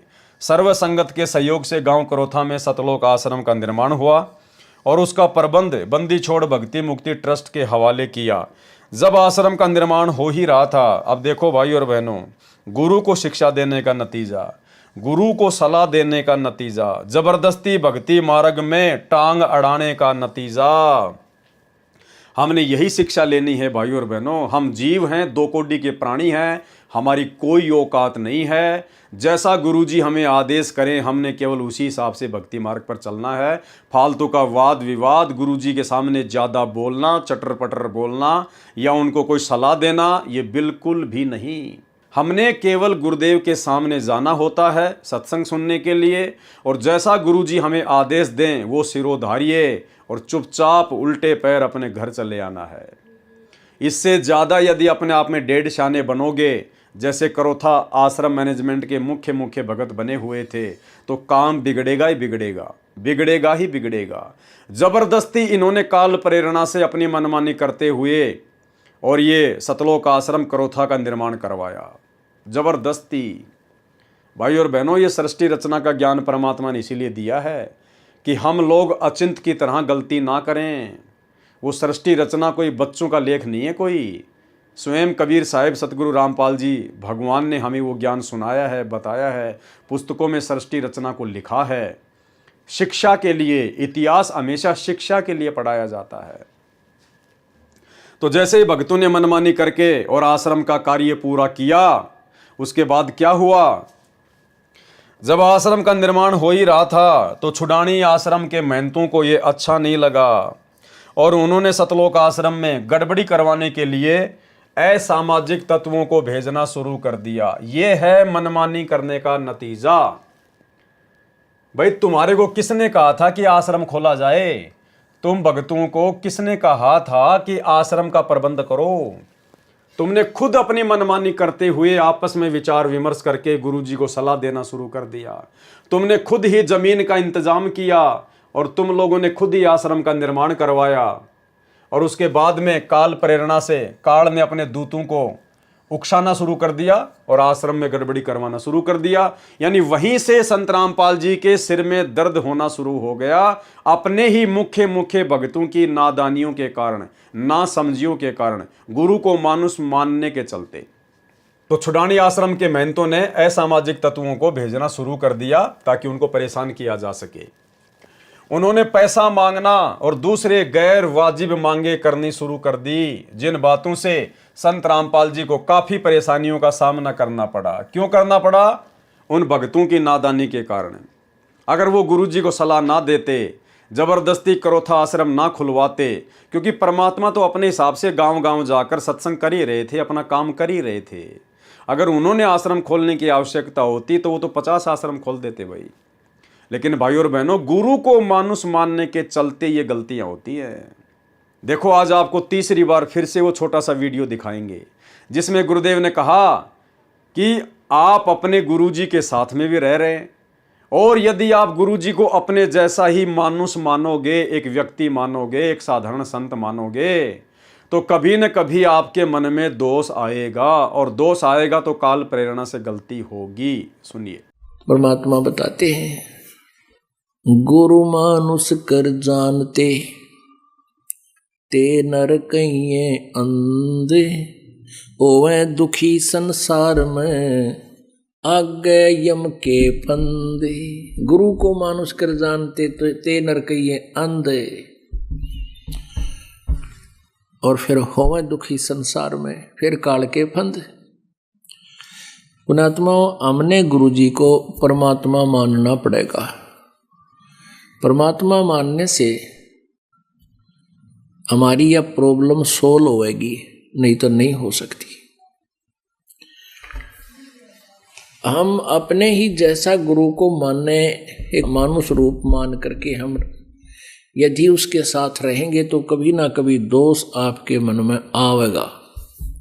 तो इसी प्रकार ये जितने भी लोग जो सतलोक आश्रम करोथा में रहा करते थे, गुरुदेव के ज़्यादा नज़दीक थे, इन लोगों ने कभी भी सतगुरु रामपाल जी को परमात्मा के रूप में नहीं लिया, आम संत के रूप में लिया, मानुष ही माना अपने जैसा। और अंत में गुरुदेव का तो विधान है कि गुरु जी के साथ में भी रहोगे तो भैया कभी न कभी काल गलती करवाएगा, यदि उनको मानुस मानोगे तो, और गलतियां काल ने करवा दी। जिन बातों से संत रामपाल जी को काफी परेशानियों का सामना करना पड़ा, यानी अपने भक्तों की नादानियों के कारण संत रामपाल जी को परेशानियों का सामना करना पड़ा। छुडानी आश्रम के महंतों ने डिगल गांव के 40-50 बदमाशों को पूर्णिमा सत्संग के दौरान बदनीयत से सतलोक आश्रम में भेजा। अरे अगर आश्रम खुलता ही नहीं, तुम अगर जबरदस्ती आश्रम के लिए परमात्मा को सलाह ना देते, तो कहां से डिगल गांव के 40-50 बदमाश पूर्णिमा के सत्संग में सतलोक आश्रम में आते? अरे ना होता बांस और ना बजती बांसुरी, लेकिन तुम लोगों ने जबरदस्ती अपनी मनमानी करके खुद तो परेशान हुए साथ में सतगुरुदेव भगवान के मिशन को भी तुमने नुकसान पहुंचाया। छुडानी आश्रम के महंतों ने डिगल गांव के 40-50 बदमाशों को पूर्णिमा सत्संग के दौरान बदनीयत से सतलोक आश्रम में भेजा। सन 2001 में बदमाशों ने कच्छे पहनकर और शरीर पर तेल लगाकर आश्रम पर आक्रमण किया। तो फिर तुम क्या कर रहे थे? तुम कौन से भगत थे? तुम्हारे मेरे उन बदमाशों में क्या अंतर था भाई? वो बेचारे अज्ञानता के कारण बदमाशी कर रहे थे, और तुम्हें ज्ञान होने के बावजूद भी तुमने जबरदस्ती गुरुजी के साथ में बदमाशी की। गुरुजी को सलाह देना भक्ति मार्ग में, गुरुजी के साथ में मजाक करना है, बदमाशी करना है। तो उन गुंडों में और तुम्हारे में, सतलोक आश्रम करोथा मैनेजमेंट वालों में क्या अंतर था भाई? किसने इनको इनवाइट किया? तुम लोगों की महागलती ने। गुरुजी को सलाह देने के कारण आश्रम होता ही नहीं, तो वो लोग कच्छे पहनकर और शरीर पर तेल लगाकर क्यों आते आश्रम में बदनीयत से? तो भाई और बहनों, हमने ध्यान रखना है। हम अपना इतना अनमोल समय जो इस पुस्तक के ऊपर वीडियो बनाने में जाया कर रहे हैं, हमने शिक्षा लेनी है, शिक्षा, वरना कोई फायदा नहीं होगा इस पुस्तक को पढ़ने का। अगर भक्ति मार्ग पर सफल होना है, इसी मनुष्य जन्म में सतलोक प्राप्ति करनी है, गुरु को खुश करना है, गुरु की नज़रों में पाक साफ रहना है, गुरु के चरणों में जगह बनानी है, तो भाई हमने अपने ही गुरु भाई बहनों की तरह, जो कि गुरु जी के साथ में रहा करते थे, मुख्य सेवादार थे, हमने उनकी तरह गुरु को मानुष मानकर जरा सी भी गलती वर्तमान में नहीं कर देनी है। बदमाशों ने कच्छे पहनकर और शरीर पर तेल लगाकर आश्रम पर आक्रमण किया। सतलोक आश्रम के भक्तों ने 5-6 बदमाशों को पकड़ा और उनके खिलाफ थाना सदर रोहतक में केस दर्ज करवाया। पुलिस महकमे ने सुरक्षा का खतरा देखते हुए संत रामपाल जी और आश्रम की सुरक्षा के लिए 2 गनमैन तैनात किए। संत रामपाल जी ने उसके पश्चात कबीर साहिब के ज्ञान का प्रचार प्रसार जोर शोर के साथ करना प्रारंभ कर दिया, और उनके द्वारा विभिन्न पाखंडी पंथों और तथा कथित सामाजिक संगठनों की कमियों का भांडाफोड़ हुआ। इससे तथा कथित संतों और महंतों के द्वारा दिए गए ज्ञान के खोखलापन का भी लोगों को ज्ञान हुआ, तथा सतलोक आश्रम करोथा में पहुंचकर उपदेश ग्रहण करके शिष्य बनने लगे। कबीर परमेश्वर जी की वाणी तथा शास्त्रों में प्रमाणित तथ्यों से अन्य संतों के विचारों की तुलना संत रामपाल जी महाराज द्वारा की गई। उन तथा कथित संतों, महंतों व महर्षियों के विचार सदग्रंथों के विपरीत थे, जिन्हें प्रत्यक्ष देखकर शिक्षित भगत समाज उन नकली ज्ञान बताने वाले पंथों, संतों व महर्षियों के समूह से निकलकर संत रामपाल जी महाराज से उपदेश ग्रहण करने के लिए आने लगे। कुछ ही वर्षों में संत रामपाल जी महाराज के अनुयायियों में अद्वितीय वृद्धि हुई, जिसकी वजह से ये सभी तथा कथित संत, महंत, सामाजिक संगठन इत्यादि संत रामपाल जी की जान के दुश्मन बन गए। लेकिन इसके साथ साथ संत रामपाल जी के शिष्यों की संख्या दिन प्रतिदिन बढ़ती गई, और उनके तत्व ज्ञान को समझकर उनके शिष्यों की संख्या लाखों में पहुंच गई। संत रामपाल जी ने सन 2003 में आस्था तथा साधना चैनलों के माध्यम से सत्य ज्ञान देना शुरू किया और पाखंडी संत महात्माओं द्वारा दिए गए ज्ञान का पर्दाफाश किया, क्योंकि संत रामपाल जी के उपदेशों का मुख्य आधार कबीर वाणी, गरीबदास वाणी, दादू साहिब वाणी और गुरु नानक वाणी तथा वेद और श्रीमद् भगवत गीता और पुराण है, जिससे सभी प्रकार के पाखंडों और भ्रमित करने वाले ज्ञान की त्रुटियां उजागर होती हैं। संत रामपाल जी ने अपनी पुस्तक गहरी नज़र गीता में यथार्थ रूप से गीता ज्ञान का टीकाकरण किया। इसी प्रकार संत रामपाल जी ने परमेश्वर का सार संदेश नामक पुस्तक में कबीर वाणी और शास्त्रों के आधार पर सद्ज्ञान दिया। आस्था चैनल पर दिए गए उपदेश संत रामपाल जी ने परिभाषा प्रभु की के शीर्षक से एक पुस्तक भी समाज के सामने रखी। इस तत्व ज्ञान के उजागर करने से संत रामपाल जी के दुश्मन और बढ़ गए।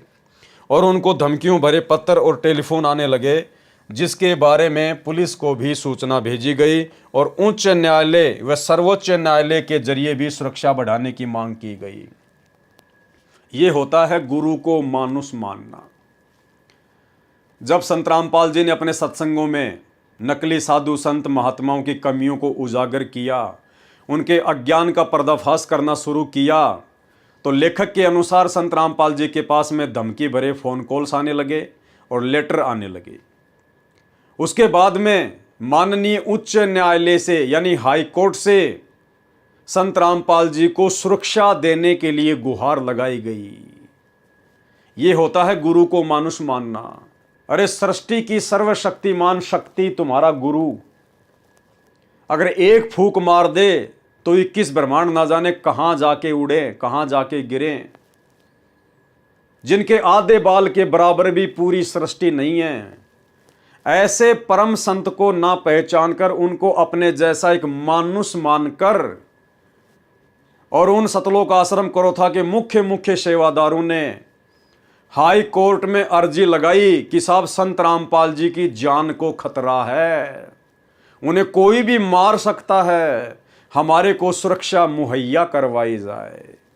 ये होता है भाई और बहनों गुरु को मानुष मानना। क्या वर्तमान में आप जी ये हरकत कर सकते हो?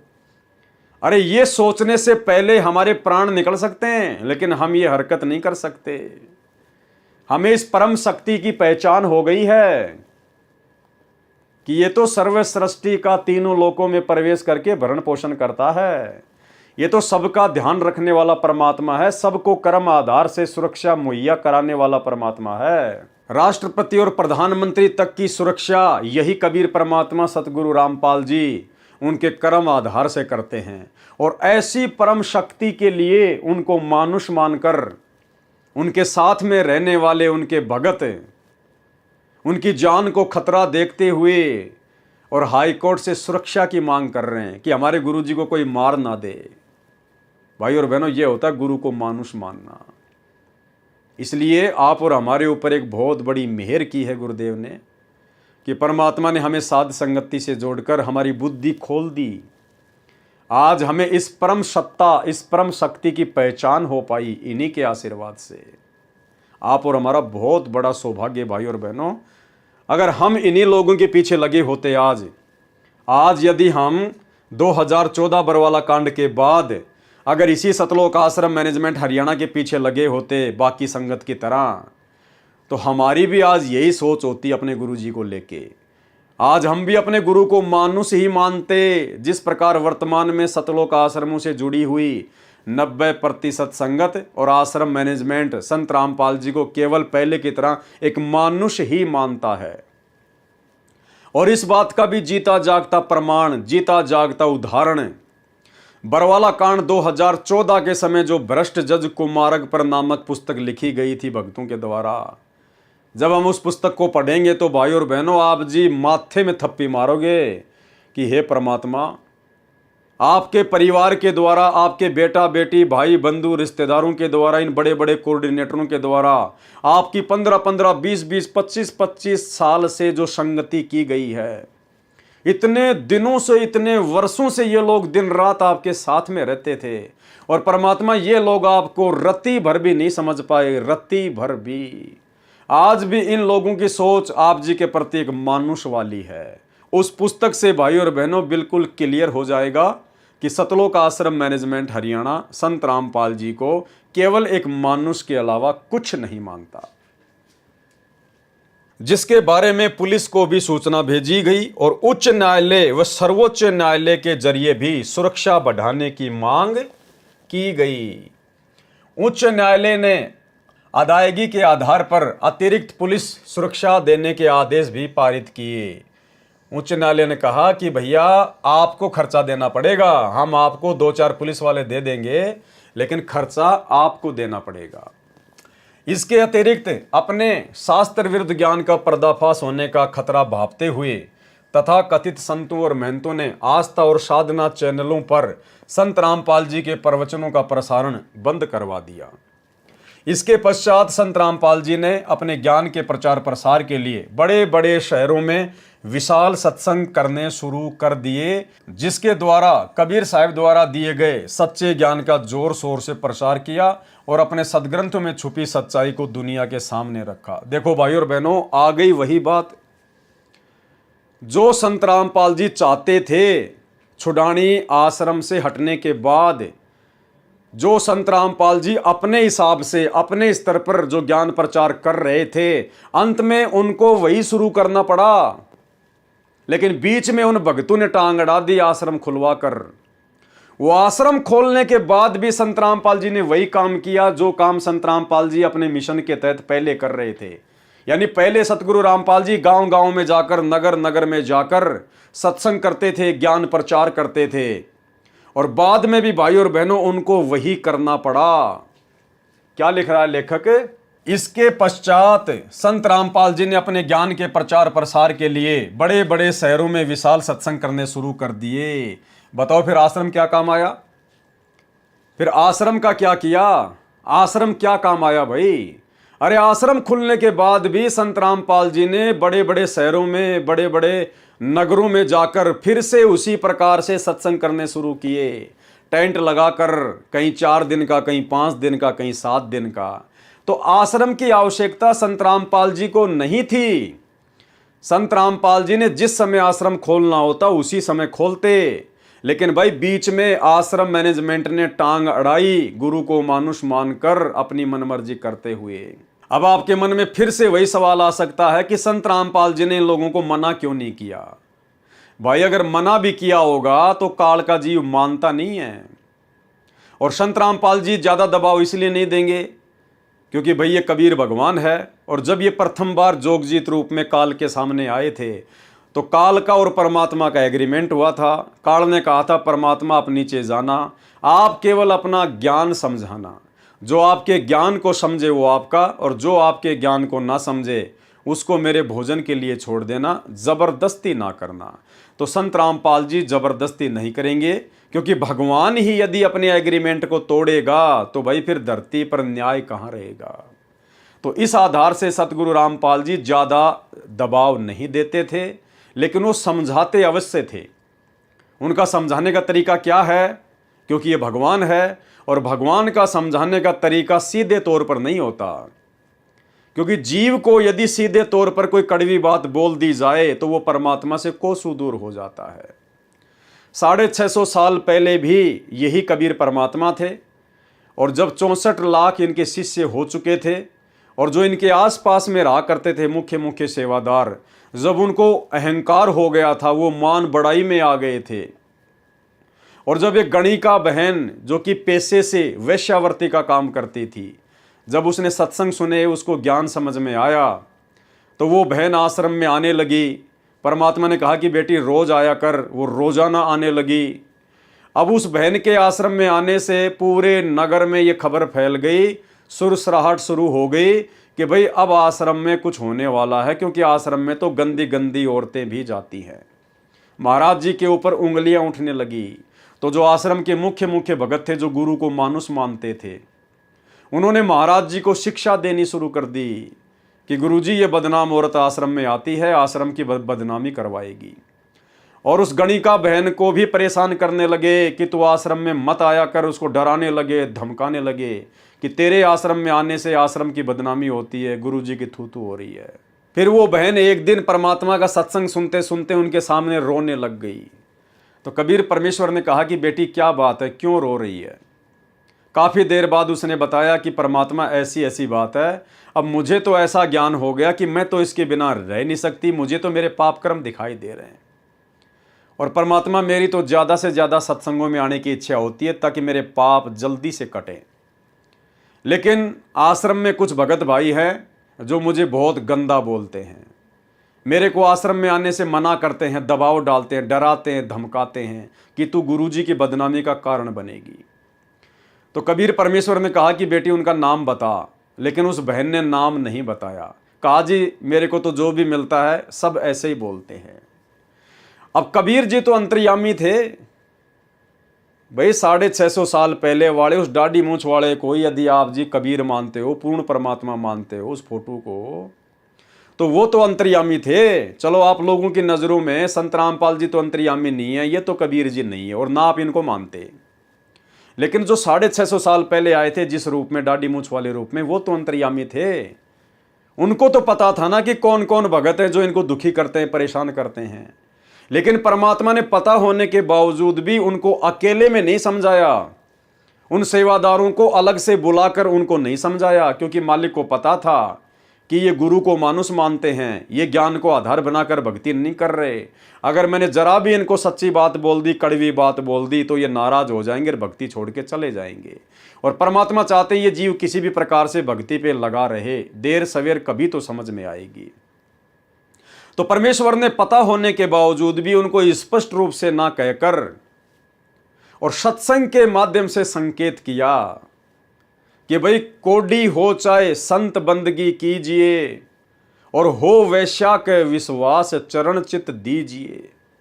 अगर कोई कोडी व्यक्ति भी यदि सत्संग में आता है तो उसे नफरत नहीं करनी चाहिए। और यदि कोई वैश्या जो पहले वैश्या का काम करती थी, और अगर उसको ज्ञान समझ में आ जाए और यदि वो सत्संग में आने लग जाए, तो उससे नफरत नहीं करनी चाहिए, अपनी बहन की दृष्टि से देखना चाहिए। अगर वो सत्संग में ज़्यादा से ज़्यादा आएगी नहीं, ज्ञान को सुनेगी नहीं, तो उसके पाप कर्म कैसे कटेंगे, कैसे हल्के होंगे। लेकिन भाई और बहनों, गुरु को मानुष मानने वाला प्राणी गुरु के संकेतों को भला कैसे समझ सकता है। गुरु के संकेतों को समझना कोई सामान्य जीवों की बस की बात नहीं है। तो 650 साल पहले भी परमात्मा ने संकेत ही किया, काल के साथ किए गए अपने एग्रीमेंट के अनुसार। तो वर्तमान में भी तो सतगुरु रामपाल जी के रूप में वही कबीर परमात्मा धरती पर प्रकट है 8 सितंबर 1951 से। फिर भला वो परमात्मा सतलोक आश्रम करो था मैनेजमेंट के उन ना समझ भक्तों को जब उन्होंने बार बार सतगुरु को आश्रम खोलने की सलाह दी, तो भला गुरुजी उनके साथ में कैसे जबरदस्ती करते। मालिक को पता था कि इनके मन में तो काल प्रेरणा से आश्रम खोलने की जिद बैठ चुकी है, और यदि मैं इनको मना कर दूंगा तो ये भक्ति से भी दूर हो जाएंगे। तो परमात्मा ने विशेष तौर पर कोई ज़्यादा दबाव नहीं दिया, लेकिन परमात्मा ने सत्संगों में कहने में कोई कमी नहीं छोड़ी। सत्संगों में परमात्मा अक्सर जिक्र कर ही दिया करते थे। एक छोटा सा आपको उदाहरण देते हैं भाई और बहनों। हमने भक्ति और भगवान पुस्तक में पढ़ा कि 2 भगत जो गुरुद्रोही हुए थे, एक तो संजय उर्फ कृष्णदास और दूसरा समुद्र दास उर्फ लीलू दास। लीलू दास वो भगत जो एक शब्द गाया करता था, वो हाथ में तुम्बा लेके, एक तारा लेके, कि हम थारी भक्ति पे कुर्बान गुरुजी धनाना वाले। तो भक्ति मार्ग में तुम्बा बजाना अलाउ नहीं है।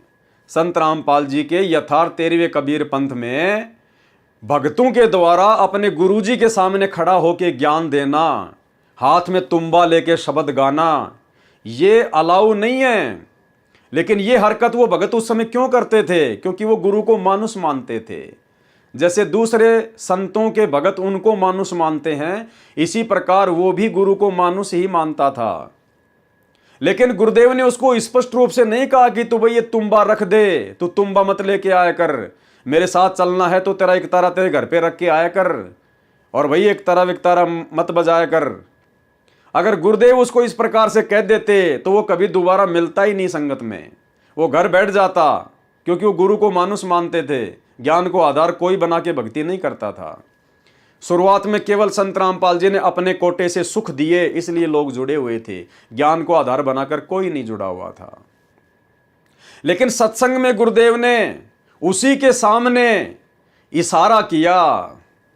आपको एक छोटा सा सत्संग सुनाते हैं जिसमें वही लीलू दास उर्फ समुद्र दास, वो एक तारा बजाने वाला भगत, गुरुजी के ऊपर चवर कर रहा है, पंखा कर रहा है, गुरुजी सत्संग कर रहे हैं, और उसी के सामने गुरुदेव कह रहे हैं कि भाई ये भक्तों के द्वारा ये एक तारा विकतारा लेके, तुम्बा तांबा लेके शब्द सुबद गाना, ये शब्द गाना केवल जो है वैसे नहीं होता, शब्द तो दूसरों को समझाने के लिए गाया जाता है। यानी गुरुदेव भगवान ने एक भगत के द्वारा तुम्बा बजाना बिल्कुल मना कर दिया, संकेत कर दिया, और वो जो तुम्बा बजाता था वही गुरुजी के ऊपर चवर कर रहा था, लेकिन उसके दिमाग में बात घुसी नहीं। सुनिए छोटा सा सत्संग। एक समय की बात। और सत्संग जो है एक दिन का बतेरा हो लागना होता है। जैसे आम भाषा में कहा करो ना भाई, गाम का ज्ञान का तो चमका ऐसा हो से थोड़े में लाग जाया करो, और ना तो भाई फिर नहीं लगता, चाहे सारी उम्र फिर तो चिकने गड़े हो जाएंगे। थोड़े दिन में शब्द सीख लेंगे और शब्दां के फिर सारे टूल ले जाएंगे, एक तारे लेकर और गड़बे बांध लेंगे, उनसे कोई लाभ नहीं होता। और शब्दां के फिर सारे टूल ले जाएंगे, एक तारे लेकर और गड़बे बांध लेंगे, उनसे कोई लाभ नहीं होता। और शब्दां के फिर सारे टूल ले जाएंगे, एक तारे लेकर और गड़बे बांध लेंगे, उनसे कोई लाभ नहीं होता। क्योंकि जिन संतों ने पाया, महाराज कहते हैं कि साकट को तो भारी लागे संतान नाल खिलौना, वो जो परमात्मा के नाम पर नहीं लग रहे उनके लिए तो भारा बात से, और जो राम नाम पर लगे उनको तो यानी खिलौना से। जब चाहो परमात्मा ने प्रकट कर लो, जब चाहो उससे काम ले लो, जो चाहो उसको आपके लिए बालक की तरह खड़ा रहेगा। तो यहां बताया कि ये सौदा फिरना ही संतो, ये सौदा फिरना है, ना तो मनुष्य शरीर रहे और ना भाई ये मकान और कमरे कोठी रहे। और हमारे सबसे बड़ी बीमारी यह है कि हमने सोचा हम सदा न्यूरांगे जैसे आज बैठे हैं। तो ठीक इसी प्रकार भाई और बहनों, ये आश्रम ना खोलने के विषय में भी ना जाने गुरुदेव ने उनको कितना संकेत किया होगा, लेकिन जो व्यक्ति अपने गुरु को मानुष मानता है वो संकेतों को नहीं समझ पाता, काल प्रेरणा से। इसके पश्चात संत रामपाल जी ने अपने ज्ञान के प्रचार प्रसार के लिए बड़े बड़े शहरों में विशाल सत्संग करने शुरू कर दिए, जिसके द्वारा कबीर साहिब द्वारा दिए गए सच्चे ज्ञान का जोर शोर से प्रचार किया। देख लो जी, शहरों शहरों में भी जोर शोर से प्रचार हुआ, जोर शोर से। फिर आश्रम किस लिए खुलवाया भाई? क्योंकि परमात्मा ने तो वही करना था जो उनको करना होता है, लेकिन बीच में भक्तों ने टांग अड़ाई और अपने सदग्रंथों में छुपी सच्चाई को दुनिया के सामने रखा। इन सत्संगों को सुनकर और सच्चाई को समझकर संत रामपाल जी के शिष्यों में भारी संख्या में वृद्धि हो गई। यानी जितने लोग आश्रम खोलकर संत रामपाल जी की शरण में नहीं आए, लेखक कह रहा है कि भारी संख्या में वृद्धि होती चली गई। जब गुरुजी गांव-गांव, नगर-नगर, दूर-दूर शहरों में जाकर सत्संग करने लगे 5 दिन का, 7 दिन का, तो भारी संख्या में भक्तों की वृद्धि होती चली गई। इन सत्संगों को सुनकर और सच्चाई को समझकर संत रामपाल जी के शिष्यों में भारी संख्या में वृद्धि होती गई, जिससे तथाकथित संत और विशेषकर आर्य समाजी ज्यादा ही परेशान हो गए और उन्होंने सत्संगों में विघ्न डालना शुरू कर दिया, जिसके परिणाम स्वरूप जुलाई 2004 में यमुना नगर में चल रहे सत्संग पर आक्रमण करवाया गया, जिसमें संत रामपाल जी और उनकी संगत बाल बाल बची। भाई और बहनों, ये शब्द लिखना अपने गुरुदेव भगवान के विषय में सरासर गलत है। अरे जिस परम शक्ति का कोई बाड़ बाका नहीं कर सकता, जिसके अर्ध रूम पर सकल पसारा, ऐसा पूर्ण ब्रह्म हमारा, उस परम संत के विषय में उससे उपदेश लेने के बाद और ये लिखना कि जिसमें संत रामपाल जी और उनकी संगत बाल बाल बची। अरे संगत के बारे में तो लिखा जा सकता है क्योंकि संगत वाले तो जीव हैं, लेकिन संत रामपाल जी के विषय में यह शब्द यूज करना कि वे बाल बाल बचे, इसका मतलब आप अभी अपने गुरुदेव की महिमा से पूर्णतया परिचित नहीं हैं। आपने अपने गुरुदेव को उस परम शक्ति के रूप में देखना शुरू नहीं किया, अन्यथा यह शब्द एक भगत लिख ही नहीं सकता कि हमारे गुरुजी फला फला घटना में बाल बाल बच गए। यह तो एक जीव के लिए प्रयोग किया जाता, जीव के लिए। तो भाई और बहनों, यह है गुरु को मानुष मानना, यह शिक्षा लेनी हमने शिक्षा। हमने निकट भविष्य में कभी भी इस प्रकार के शब्दों का अपने गुरुजी के लिए प्रयोग नहीं करना है। ये तो 8 सितंबर 1951 से जब से प्रकट हुए तभी से कबीर भगवान है, परमात्मा है। आगे चलकर ये कब अपना खेल खेलते हैं, कभी ये आश्रम खोलते हैं, कभी ये ज्ञान प्रचार करते हैं, कभी ये उपदेश देना शुरू करते हैं, कभी ये सत्संग करना शुरू करते हैं, ये अपनी लीला अनुसार करते हैं। लेकिन अपने गुरुदेव भगवान के विषय में, जो कि स्वयं कबीर परमात्मा हैं, पूरी सृष्टि को रचने वाले हैं, जिनसे बढ़कर सर्वशक्तिमान तो छोड़िए, जिनके पासिंग भी कोई महान शक्ति इस ब्रह्मांड में नहीं है, सृष्टि में नहीं है, उनके विषय में ये शब्द यूज करना कि यमुना नगर के सत्संग में जब लोगों ने बदतमीजियां की तो संत रामपाल जी बाल बाल बचे। बाल बाल बचने का मतलब है वो तो कोई भगवान की दया थी, नहीं तो उसी दिन उनका राम नाम सत्य कर दिया जाता। अरे बाल बाल बचे नहीं, सतगुरु रामपाल जी परमात्मा ने संगत को बाल बाल बचाया। इन्होंने संगत को बाल बाल बचाया, ये बाल बाल नहीं बचे। ये तो परमेश्वर हैं, अंतर्यामी हैं, खुदा है। इनको कोई हाथ लगाने की सोच भी कैसे सकता है? इनको तो 21 ब्रह्मांड का स्वामी ज्योति निरंजन भी हाथ लगाने की नहीं सोच सकता मेरे भाई। आम जीव की तो औकात ही क्या है इनके सामने, जिसमें संत रामपाल जी और उनकी संगत बाल बाल बची। इसके पश्चात संत रामपाल जी ने खुले स्थानों पर सत्संग करना बंद कर दिया। क्यों बंद कर दिया भाई और बहनों? भाई समर्थ को तो किसी का डर है नहीं, चाहे लाख आ जाओ, चाहे 10 लाख आ जाओ, चाहे पूरी दुनिया क्यों ना आ जाओ, समर्थ को तो किसी का भय नहीं। निर्विकार निर्भय तू ही और शकल भयमान, सब पे तेरी साहिबी तुझ पे साहिब नाए। तो फिर संत रामपाल जी ने गांव गांव नगर नगर जाकर सत्संग करना बंद क्यों कर दिया? अपने उन्हीं विशेष सेवादारों की सलाह पर। जिन सेवादारों ने सलाह देकर आश्रम खुलवाया था, उन्हीं गुरु को मानुष मानने वाले सेवादारों ने फिर गुरुदेव को यह कहना शुरू कर दिया कि गुरुजी अब आपकी जान को खतरा है, गुरुजी ये लोग आपके बहुत ज्यादा घोर विरोधी हो गए हैं, अब आपकी जान को खतरा है, अब आप जी गांव गांव जाकर सत्संग ना कीजिए, नहीं तो आप जी मारे जा सकते हो।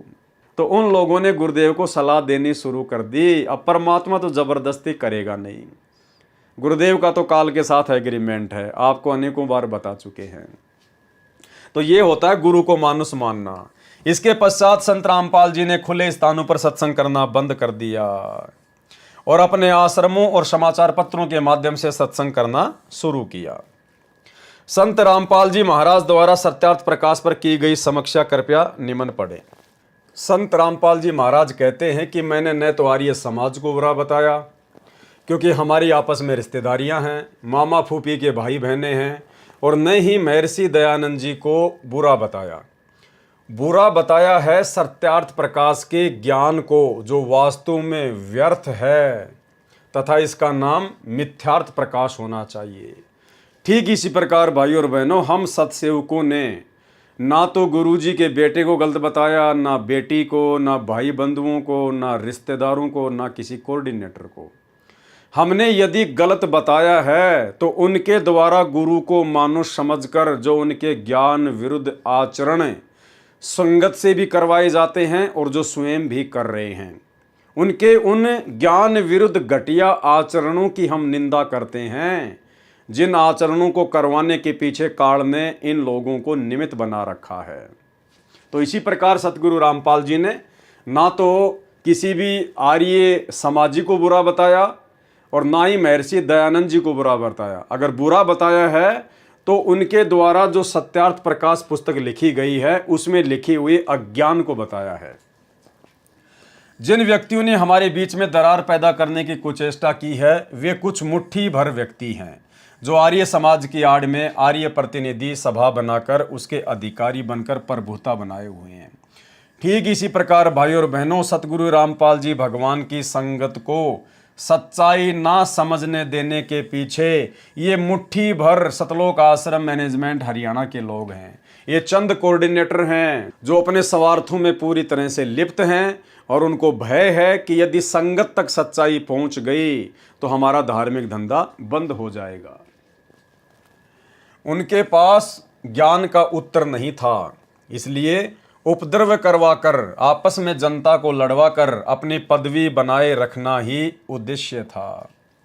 आर्य समाज की एक सार्वदेशिक प्रतिनिधि सभा दिल्ली में भी है जो पूरे भारतवर्ष की संचालक है। उन्होंने इस सत्य ज्ञान का विरोध नहीं किया क्योंकि वे सत्य से परिचित हैं कि सत्यार्थ प्रकाश का ज्ञान व्यर्थ है। आर्य समाज की परिभाषा क्या लिखा जा रहा है? आर्य समाज के विषय में आर्य समाज की क्या परिभाषा है? आर्य का अर्थ श्रेष्ठ, अर्थात समाज का अर्थ समुदाय, वह समुदाय जो शराब, मांस, तंबाकू आदि नशीली वस्तुओं का सेवन न करता हो, चोरी जारी झूठ कपट से दूर हो, वह समुदाय आर्य समाज कहलाता है। तथा जो आर्य समाज के 10 नियमों का पालन करता हो, जिनमें चौथा नियम है। चौथा नियम क्या है आर्य समाज के नियमों में? जिनमें चौथा नियम है, सत्य का ग्रहण करो, असत्य का परित्याग करो। जो अपने आप को आर्य समाजी कहते हैं, वे आंखों देखकर भी सत्य को ग्रहण नहीं कर रहे कि वास्तव में सत्यार्थ प्रकाश का ज्ञान वेद ज्ञान विरुद्ध है तथा मिथ्या आलोचनाओं का पुलंदा है। ठीक इसी प्रकार भाइयों और बहनों, लेखक के द्वारा, भगत विजय दास के द्वारा आर्य समाज को तो उनके नियम याद दिलवाए जा रहे हैं कि तुम काहे के आर्य समाजी हो। तुम्हारे जो 10 नियम है, उन 10 नियमों में जो चौथा नियम है, तुम उस नियम की तो पालना करते ही नहीं कि सत्य को ग्रहण करो और असत्य का परित्याग करो। तो ठीक इसी प्रकार भाइयों और बहनों, सतलोक आश्रम मैनेजमेंट हरियाणा वालों को भी विचार करना चाहिए दुनिया को शिक्षा देने से पहले कि तुम काहे के आर्य समाजी हो। फिर आर्य समाजी का मतलब सर्वश्रेष्ठ समाजी, और संत रामपाल जी ने सच्चा आर्य समाजी केवल अपने भगत को बताया है। तो सतलोक आश्रम मैनेजमेंट हरियाणा फिर कहां से पक्का आर्य समाजी हो गया? कहां से पक्का संत रामपाल जी का अनुयायी हो गया, भगत हो गया? क्योंकि आप लोगों ने आर्य समाजियों को तो उनके 10 नियमों में से चौथा नियम याद दिला दिया कि ना तो तुम सत्य को स्वयं ग्रहण करते और ना तुमने असत्य का जो है परित्याग किया है। तो ठीक इसी प्रकार भाइयों और बहनों, हमने भी सतलोक आश्रम मैनेजमेंट हरियाणा को याद दिलाना चाहिए कि तुम कहां से सतगुरु रामपाल जी परमात्मा के सच्चे भगत हो गए भेरे। अरे तुम्हारे पंथ में जो 11 नियम चलते हैं, 11 नियम, 1 2 3 4 5 6 7 8 9 10 11, तुम्हारे नियम में जो 11 नियम चल रहे हैं, तो तुम कहां से छठे नियम की पालना कर रहे हो? तुम भी तो भाई इस 6 नंबर नियम की पालना नहीं कर रहे। जुआ ताश कभी नहीं खेलना है। अरे संत रामपाल जी ने तो ताश भी खेलने के लिए मना किया है कि भक्तों ने तो ताश भी नहीं खेलनी। और यदि कोई व्यक्ति ताश खेल रहा है तो उसके पास में बैठना भी नहीं है, अन्यथा मर्यादा खंडित होगी, गुरु जी का वचन टूटेगा। और इसके विपरीत आप सतलोक आश्रम मैनेजमेंट हरियाणा वालों ने, गुरुदेव के परिवार वालों ने धनाना गांव में 50 लाख रुपए का धनाना गांव के बच्चों के खेलने के लिए, उन बच्चों की श्वासें बर्बाद करवाने के लिए तुमने बैडमिंटन का स्टेडियम खुलवा दिया। अरे तुम भगत हो, तुम संत हो, तुम संत रामपाल जी के फॉलोवर हो। अरे तुम अपने गुरुजी के 11 नियमों में से, जो प्रथम नाम दीक्षा दी जाती है उस समय जो 11 नियम बताए जाते हैं, उनमें से जो छठे नंबर का नियम है कि जुआ ताश कभी नहीं खेलना, अरे तुमने तो दुनिया को खेलने के लिए स्टेडियम बना के दे दिए। तो तुम कहां से भगत हो गए भाई? तुम कहां से पक्के आर्य समाजी हो गए? तो भाइयों और बहनों, इसीलिए परमात्मा कहते हैं, करनी तज कथनी कथ है, अज्ञानी दिन रात, और कुत्ते जो भौंकत फिरे, सुनी सुनाई बात। ये खुद अपने पंथ के नियमों का पूर्णतया पालन नहीं करते हैं। तो भाइयों और बहनों, आप जियों के सामने सतगुरु रामपाल जी परमेश्वर जी की सत प्रेरणा से इन पुस्तकों के ऊपर जो वीडियो बनाए जा रहे हैं, आपके सामने प्रस्तुत किए जा रहे हैं। ये वीडियो बनाने का हमारा केवल एक ही मकसद है कि भक्ति मार्ग पर आप और हम भगत भाई बहन वर्तमान में, जो कि बिल्कुल पीक टाइम है, प्राइम टाइम है भक्ति का, इस समय आप और हम वो गलतियां ना कर दें। अपने गुरुदेव भगवान को मानुष मानकर, अपने जैसा एक व्यक्ति मानकर वो गलती ना कर दें जो गलतियां करके आज से पहले हमारे बड़े बड़े भगत भाई बहन अपने इस मनुष्य जीवन को बर्बाद कर चुके हैं। वो वर्तमान में भक्ति भी कर रहे हैं, वो वर्तमान में इन आश्रमों भी आते हैं जाते हैं, और आज भी उसी प्रकार से इन आश्रमों में वो बहुत बड़े परम भगत बनकर बैठे हुए हैं। बेचारी आम नादान संगत की नज़रों में आज भी वो अपने गुरुजी को मानुष ही मानते हैं, और पहले से कहीं ज़्यादा गलतियां वो लोग वर्तमान में लगातार कर रहे हैं और संगत से भी करवा रहे हैं। उनकी बुद्धि ऑफ है, उन्हें पता ही नहीं कि हम क्या कर रहे हैं क्या नहीं कर रहे हैं। उन्होंने संत रामपाल जी को और उनके पंथ को भी अन्य काल प्रेरित साधु संतों वाले पंथों की तरह ले रखा है। वे लोग भक्ति मार्ग पर नींद में सो रहे हैं, उनकी आंखें नहीं खुली अभी तक। तो भाई और बहनों, उन बंद आंखों वालों से जो लगातार ठोकरें खा रहे हैं, हमने उनसे शिक्षा लेनी है। क्योंकि परमात्मा कहते हैं कि समझदार व्यक्ति वो नहीं होता जो ठोकर खाकर समझ जाए, नहीं, उससे कहीं ज्यादा समझदार वो होता है जो दूसरे की ठोकर से अपना अंगूठा फुड़वाने से बच जाए। तो भाई और बहनों, आज से पहले गुरु को मानुष मानकर ही जितने भी बड़े बड़े सेवादारों ने, बड़े बड़े भक्तों ने, गुरुदेव के परिवारों ने जो अपने पैर फोड़ लिए हैं ठोकर खा खा के, और फिर भी ये लोग नहीं समझ पा रहे, आंखों पर काली पट्टी बांध के चल रहे हैं भक्ति मार्ग पर। इन्हें सत्य असत्य का पता ही नहीं, क्या नियम है, कौन सा नियम टूटने से क्या होगा, कैसे गुरुदेव प्रसन्न होंगे, कैसे नाराज होंगे, इन्हें कुछ नहीं पता। ये आज भी गुरु को मानुष मानकर और अपने घर का गुरु मानकर उसी प्रकार से काल प्रेरणा से दौड़े जा रहे हैं। तो ये जिस प्रकार से ठोकरें खा रहे हैं लगातार, गुरुदेव की मर्यादा तोड़कर, सत्संगों के विरुद्ध कर्म करके, आप और हमने डरकर भक्ति करनी है, शिक्षा लेनी है। ये गलतियां हमने अपने जीवन में नहीं दोहरानी है। परमात्मा ने सात संगतियों के माध्यम से वीडियो बनाने का जो मौका दास को दिया है, केवल इसी मकसद से दिया है कि हम सब इतने ज्ञानवान हो जाएं, इतने समझदार हो जाएं कि अब हम अपने गुरुदेव को जरा भी दुखी होने का मौका ना दें। हाल ही जो 56 नंबर की विशेष ऑडियो हिसार जेल से आई है, आपने अगर उस ऑडियो को ध्यान से सुना हो तो एक जगह परमात्मा पंडित रामानंद जी का जिक्र बनाकर, पंडित रामानंद जी को मोहरा बनाकर सतलोक आश्रम मैनेजमेंट हरियाणा के कुकर्मों पर रो रहे हैं। परमात्मा महादुखी हो रहे हैं और कह रहे हैं, नालायकों, आज भी नहीं पहचान रहे। अरे मैं तुम्हारा भगवान हूं, मैं तुम्हें बता रहा हूं, मैं तुम्हें समझा रहा हूं।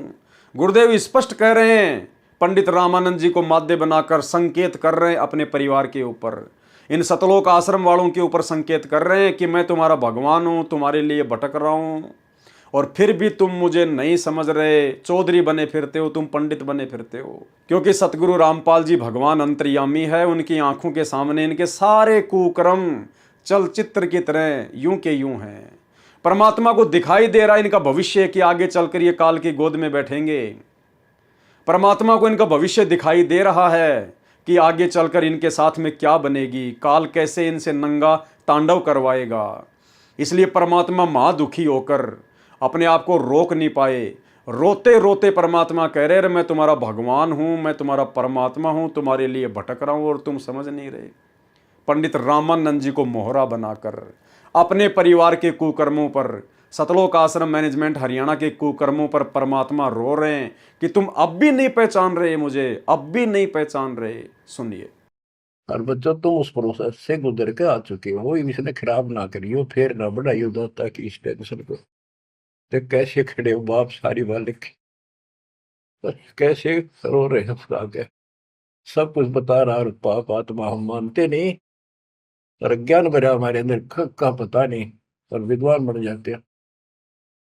मैं रोवत हूँ सृष्टि को, सृष्टि रोवत मोहे,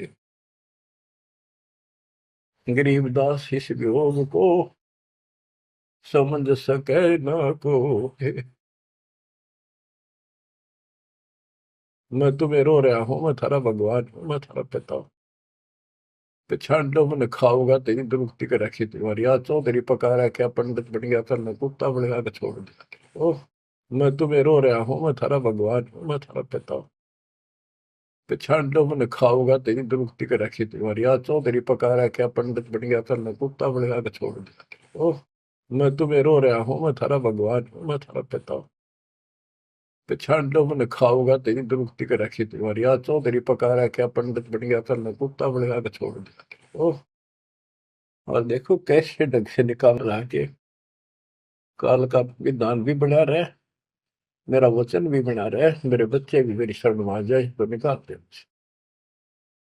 मैं रोवत हूँ सृष्टि को, सृष्टि रोवत मोहे। तुम भगवान भगवान करते फिरते हो, मुझे रो रहे हो, सुखदाई भगवान का है, इस कसाई ने तुम भगवान मान लिया। और मैं तुम्हारे लिए रो रहा हूँ, मेरे बच्चे, तेरी प्रगति हो रही आंखों में। गरीबदास इस वियोग को समझ न सकता को, चार युगन में हम फेरे, मैं पल में छिप जाऊं। गरीबदास गुरु वेद से लखो हमारा ठाव। बच्चों, आज इतना ही। शेष अमर कथा आगे सुनाएंगे, बोलना नहीं जाता। परमात्मा आपको सदबुद्धि दे, अकल खोला तारी। कित फंसे बैठे माचे आडो, 2 दिन का सांग है यो, पता नहीं कद फूक निकल जाएगी, कुत्ता बना के छोड़ देगा, सारे ठाट दरिया दे जाएंगे। उस समय निकालो, मालिक ने रजा बख्शी, कहाँ से बख्श रखी है तुम्हारे ऊपर, कैसी दया करिए, कोई बालक नहीं है वो, ताकि तुम्हें फिर से दर्द करे, तुम्हारा जीवन बचाए, तुम्हें मोक्ष मिले। सत्साई। तो भाई और बहनों, सतगुरु को दुखी करने का ये मौका आप और हम साथ संगति वाले भाई बहनों ने शौपन में भी नहीं देना है। कहते हैं जिन बातों से गुरु दुख पावे, उन बातों को दूर भगावे। दूर उखाड़ के फेंक दो उन बातों को, जिन बातों से हमारे गुरुदेव जरा भी नाराज हों। क्योंकि जिस मंदबुद्धि व्यक्ति ने इस कबीर परमेश्वर को, जो सतगुरु रूप में धरती पे आए हुए हैं, अगर जरा भी दुखी कर दिया, तो समझो उसका ये मनुष्य जीवन बर्बाद है, बर्बाद है। तो भाई और बहनों, हमने गलतियां करने से बचना है। इसलिए परमात्मा ने सात संगतियां शुरू करवाई है कि वो पहले वाले भक्तों की गलतियां आपके सामने रखी जाएं और गुरुदेव को भी दुखी होने का मौका ना दें। तो आज ही हमारा पार्ट नंबर 3 था। पार्ट नंबर 4 के लिए कल रात्रि 9 बजे सभी भाई बहन लाइव जुड़िए। तब तक गुरुदेव भगवान हम सबको आशीर्वाद दें, इजाज़त दें। बंदी छोड़ सतगुरु रामपाल जी परमात्मा की जय हो।